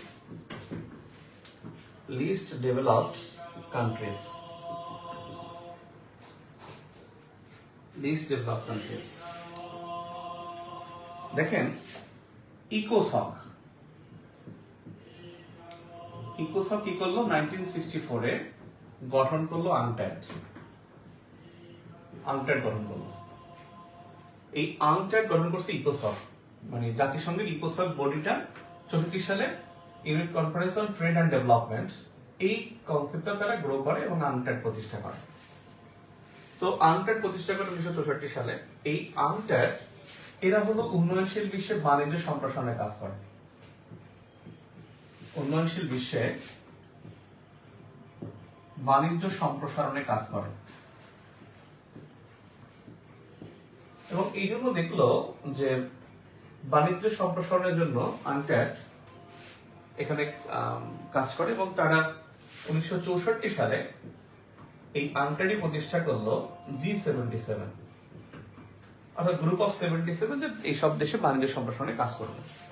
এবং এখান থেকে দেখলো 1971 এ 24টা দেশ অগ্রসর মান, আর রেস্ট অফ দ্য যে 53 নেশনস তারা অনগ্রসর। অগ্রসর হলো 24টা, এবং এই 24টা দেশকে নিয়ে গঠন করলো G24, আর 51 দেশকে নিয়ে গঠন করলো এলডিসিস। এরা অনগ্রসর, পিছিয়ে পড়া, এবং এদেরকে বাণিজ্য সুবিধা দেওয়া হবে, এলডিসিস কান্ট্রিকে বাণিজ্য সুবিধা দেওয়া হবে। এই এদেরকে দেওয়া হবে এই কারণেই এখানে এলডিসি মানে গঠন করা হয়। যখন এলডিসি গঠন করা হয় তখন বাণিজ্য সুবিধা দেওয়া হবে এই শর্তে, এবং তারা পাবে কি? জিএসপি সুবিধা পাবে, অর্থাৎ এক দেশ থেকে আরেক দেশে পণ্য নিবে, সেখানে তাদের শুল্ক পরিশোধ করতে হবে না। জিএসটি মানে জেনারেল সিস্টেম অফ প্রেফারেন্সেস, অর্থাৎ এক দেশ থেকে পণ্য আরেক দেশে যাবে সেখানে তাদেরকে যেখানে তারা হলো সেকেন্ড ওয়ার্ল্ড নেশন কি বলতেছি ভাই, সেকেন্ড ওয়ার্ল্ড হলো মানে বেসিক্যালি সমাজতান্ত্রিক দেশ, এটা এখন নাই। আর ফার্স্ট ওয়ার্ল্ড যারা তারা হলো পুঁজিবাদী দেশ, থার্ড ওয়ার্ল্ড যারা তার তৃতীয় বিশ্ব বা উন্নয়নশীল দেশ, ফোর্থ ওয়ার্ল্ড হলো উন্নত বিশ্ব। ঠিক আছে, তাহলে জিএসপি সুবিধা পাবে। নাম্বার 2 কপিরাইট সুবিধা পাবে। কপিরাইট মানে হলো যে উদ্ভাবন ফি, যদি কেউ উদ্ভাবন করে কোনো কিছু সেই উদ্ভাবনের এগেইনস্টে সে একটা ফি পাবে, উদ্ভাবনের এগেইনস্টে একটা ফি পাবে, এটাকে বলা হয় কপিরাইট ফি। তাহলে কপিরাইট সুবিধা তাকে দিতে হবে, মানে কপিরাইট দিতে হবে না, কপিরাইট ফি দিতে হবে না। তাহলে জিএসপি সুবিধা পাবে, কপিরাইট সুবিধা পাবে, একটা হলো সফট লোন পাবে। তাহলে সফট লোন পাবে, এই কয়েকটা সুবিধা, এবং তাদের ইউএন এর চাঁদা হার খুবই কম, 0.01%। এটা মুক্ত হয়ে গেলে 0.1% বা তার বেশি হবে। এলডিসির মধ্যে তার এখানে চাঁদাও জাতিসংঘে চাঁদাও তার কম লাগবে। এবং তারা কিন্তু আরেকটা জিনিস পাবে, সেটা হলো তারা জলবায়ু ক্ষতিপূরণ পাবে, জলবায়ুগত ক্ষতিপূরণ পাবে। কারণ উন্নত বিশ্ব তারা কার্বন নিঃসরণ করে, আর এলডিসি ভুক্ত দেশের মতো দেশগুলো তারা কিন্তু এখানে তাদেরকে কি করতে হয়, সার্ভাইভ করতে হয় কষ্ট করে। তাহলে জলবায়ু ক্ষতিপূরণ পাবে, এটা ছিল বাণিজ্য সুবিধা। এবং এই এলডিসি মানে এই এলডিসি এই সুবিধাগুলো পাবে, এরা হলো এলডিসি। এবং এখান থেকে মুক্ত হওয়ার একটা শর্ত আছে। মুক্ত হওয়ার শর্ত প্রধানত তিনটি শর্ত, এবং এটা নির্ধারণ করবে UNCDP, committee for the development policy, United Nations committee for the development policy. তাহলে কি কি শর্ত? তিনটা শর্ত, যে তাদের $1272, এখন $1272 মাথা পিছু আয় থাকতে হবে। তাহলে মাথা পিছু আয় যদি তাদের $1272 বা তার বেশি হয়, তাহলে সে কি করতে পারে, এলডিসি মুক্ত হতে পারবে। আরেকটা শর্ত হলো যদি তার গড়ায়ু 66 ইয়ার্স এর বেশি হয়, গড়ায়ু 66 ইয়ার্স এর বেশি, মানে মানব উন্নয়ন সূচক মান ওটা গড়ায়ুকে ট্রান্সফার করে। নাম্বার 3 যেটা, সেটা হলো যে তার অর্থনৈতিক ভঙ্গুরতা সূচক মান, অর্থনৈতিক ভঙ্গুরতা সূচক মান 32 এর নিচে হবে, 32 এর নিচে হতে হবে। এবং পৃথিবীতে প্রথম যে দেশটা বাংলাদেশ, তারা পরপর 2 বছর 2বার 3 ত্রিবার্ষিক রিপোর্ট, এবং এই মুক্ত শর্ত 3টি, এই শর্তটা বজায় রাখতে হবে পরপর 2বার ত্রিবার্ষিক রিপোর্টে, এবং বলা হয়েছে যদি কেউ অন্য শর্ত পূরণ করতে না পারে, তাহলে মাথা পিছু দ্বিগুণ হলেই হবে। বাংলাদেশ দ্বিগুণও আছে, এবং 2018 এবং 21 সালে পরপর 2বার বাংলাদেশ 3টি শর্তই কোয়ালিফাই করে, এবং কোন দেশই পরপর 2বারই 3টি করে শর্তই পূরণ করতে পারে না, কিন্তু বাংলাদেশ এটা পেরেছে। তো এইটা হবে এলডিসি মুক্ত দেশ, এবং এলডিসি যখন সে মুক্ত হয়ে যাবে, এবং এলডিসি মুক্ত ত্রিবার্ষিক 2টা রিপোর্টে তার শর্ত পূরণ করতে হবে, এবং এরপরে 6 বছর পর সে এলডিসি ছাড়পত্র পাবে। অর্থাৎ এই দ্বিতীয় যে, যেমন আমাদের প্রথম যেটা 2018 সালে হয়েছে, 2021 সালে 2বার বাংলাদেশ এলডিসি গ্রাজুয়েশনে মানে তারা টিক মার্ক পেয়েছে, এবং এই 18 সালে প্রথমবার যে হবে তার 6 বছর পর সনদ পাবে। তাহলে সেক্ষেত্রে আমাদের সনদ পাওয়ার কথা ছিল 2024 সালে, করোনার কারণে আমরা অ্যাপ্লাই করেছি, আমাদেরকে 2 বছর বাড়িয়ে দিয়েছে, এবং 2026 সালে আমরা এলডিসি চূড়ান্ত ছাড়পত্র পাবো। তাহলে এই ছাড়পত্র বা 6 বছর পর সনদ পাবে, তখনই সে কি হবে, ডেভেলপিং নেশন হবে, তখনই সে ডেভেলপিং নেশন হবে, এবং ডেভেলপিং নেশনের পর সে আবার কি হবে, ডেভেলপ নেশন বা উন্নত বিশ্ব হবে। এই হলো বিষয়, এলডিসি মুক্ত হওয়ার মোটামুটি শর্ত, এবং এলডিসি হলে এই সুবিধাগুলো সে ভোগ করবে। এখন দেখেন স্টেট, একজন জিজ্ঞেস করছেন যে সেকেন্ড স্টেট কি।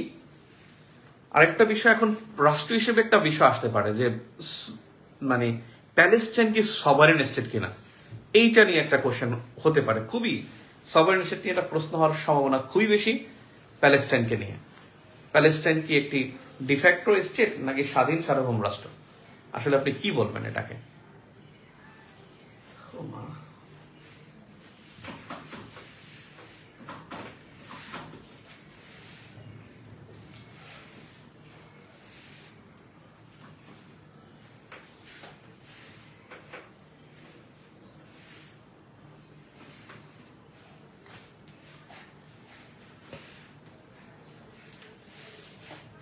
ইজ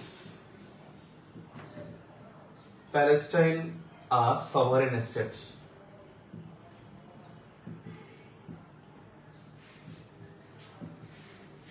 Is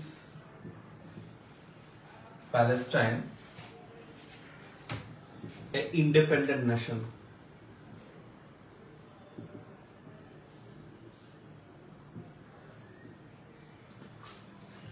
দেখেন, আগে আপনি যুক্তিতে আসেন। যুক্তি সার্বভৌম রাষ্ট্র এক নম্বর হলো পিএলও কিন্তু এখন আর নাই। পিএলও থেকে এখন কিন্তু তার নাম স্টেট অফ প্যালেস্টাইন, অর্থাৎ প্যালেস্টাইনের নাম কিন্তু এখন স্টেট অফ প্যালেস্টাইন সিন্স 2012, 2012 সাল থেকে কিন্তু স্টেট অফ প্যালেস্টাইন।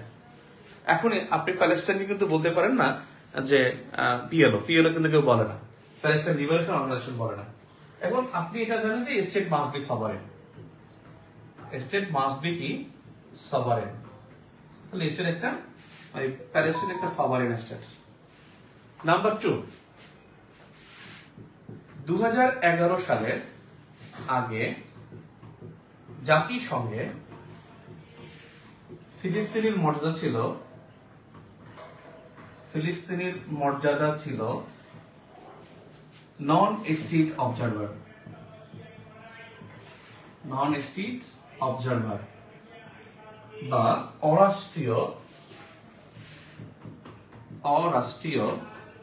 পর্যবেক্ষক, অর্থাৎ রাষ্ট্র ছিল না। কিন্তু 2012 সাল থেকে জাতিসংঘে প্যালেস্টাইনের মর্যাদা বা ফিলিস্তিনের মর্যাদা, প্যালেস্টাইনের মর্যাদা নন স্টেট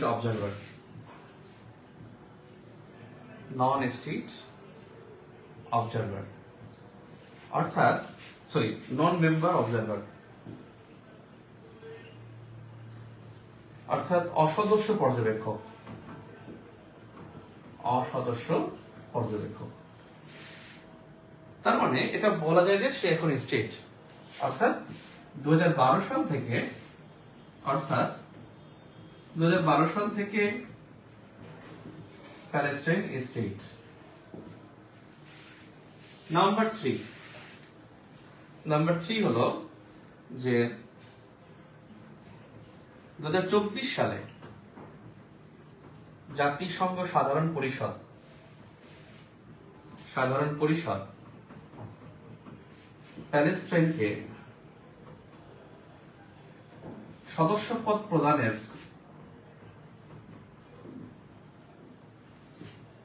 জন্য প্রস্তাব পাশ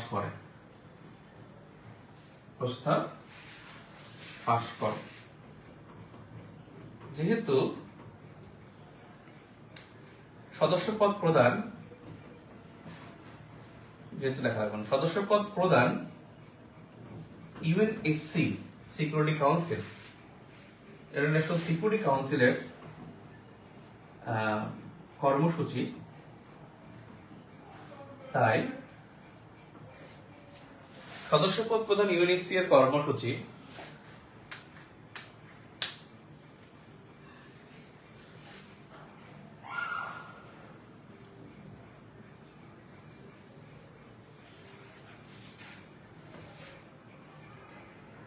তাই ইউএনজিএ এর সিদ্ধান্ত নীতিগত ভাবে গৃহীত হয় না, মানে নীতিগতভাবে বিবেচিত হয়। ইউএনজিএ এর সিদ্ধান্ত নীতিগতভাবে বিবেচিত হয়। এখন দেখেন, আপনি যে সিদ্ধান্তে যাবেন, যে আমরা জানি নিজের সিদ্ধান্ত নিজে নিতে পারার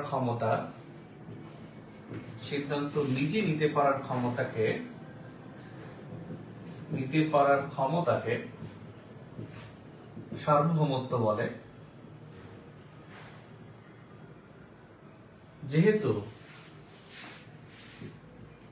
যেহেতু প্যালেস্টাইন তার সার্বভৌমত্ব ভোগের ক্ষেত্রে ইসরায়েলের আক্রমণের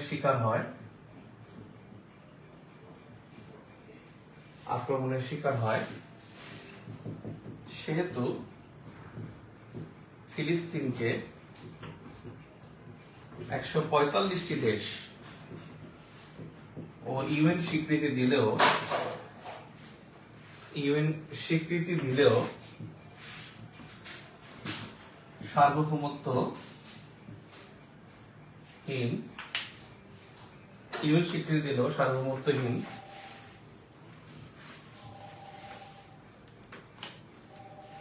একটি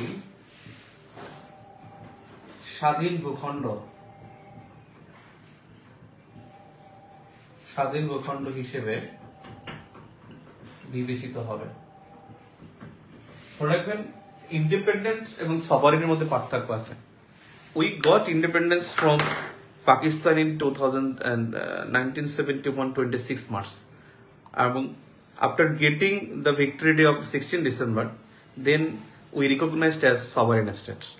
আর সভারেন্টি আর ইন্ডিপেন্ডেন্সের মধ্যে পার্থক্য আছে। সভারেন্টি হলো যে আপনি যখন সার্বভৌমত্ব অর্জন করবেন, নিজের সিদ্ধান্ত নিজে গ্রহণ করতে পারবেন, তখন হবে সভারেন্টি। ঠিক আছে, অনেকক্ষণ ক্লাস হলো। আপনাদের আশা করি দ্বিতীয় অধ্যায় ভালো করে দেখে আপনারা পরীক্ষা দিবেন এবং পড়ে ফেলবেন। আশা করি এই অধ্যায়ের প্রশ্ন আপনারা পারবেন। ডিফ্যাক্টো এবং ডিজিউর স্টেটের মধ্যে ডিফারেন্স কি? আচ্ছা, এটাও তো বলতে হবে। ডিফ্যাক্টো এবং ডিজিউর স্টেট। ডিফ্যাক্টো হলো অস্বীকৃত রাষ্ট্র, আর ডিজিউর মানে হলো স্বীকৃত রাষ্ট্র।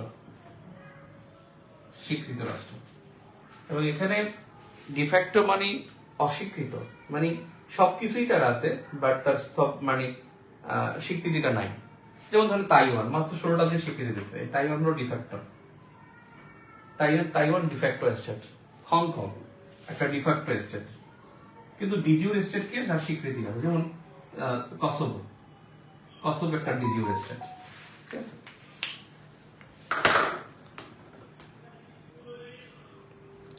পিডিএফ দিতে পারি ইনশাল্লাহ, যারা পরীক্ষা ব্যাস হ্যাঁ এটা দিতে পারি। কি হার্ড পাওয়ার নেশন? রাশিয়া কি হার্ড পাওয়ার নেশন? হ্যাঁ, না, ওর ইকোনমিক দুর্বল। যাক, এখন বিষয় হলো আবার দেখা হবে ইনশাল্লাহ। আজকে ক্লাস 9:30, রাত 9:30 নিয়মিত ক্লাসে দেখা হবে। কোনো কোশ্চেন থাকলে তখন করবেন। আজকে পর্যন্তই, আল্লাহ হাফেজ।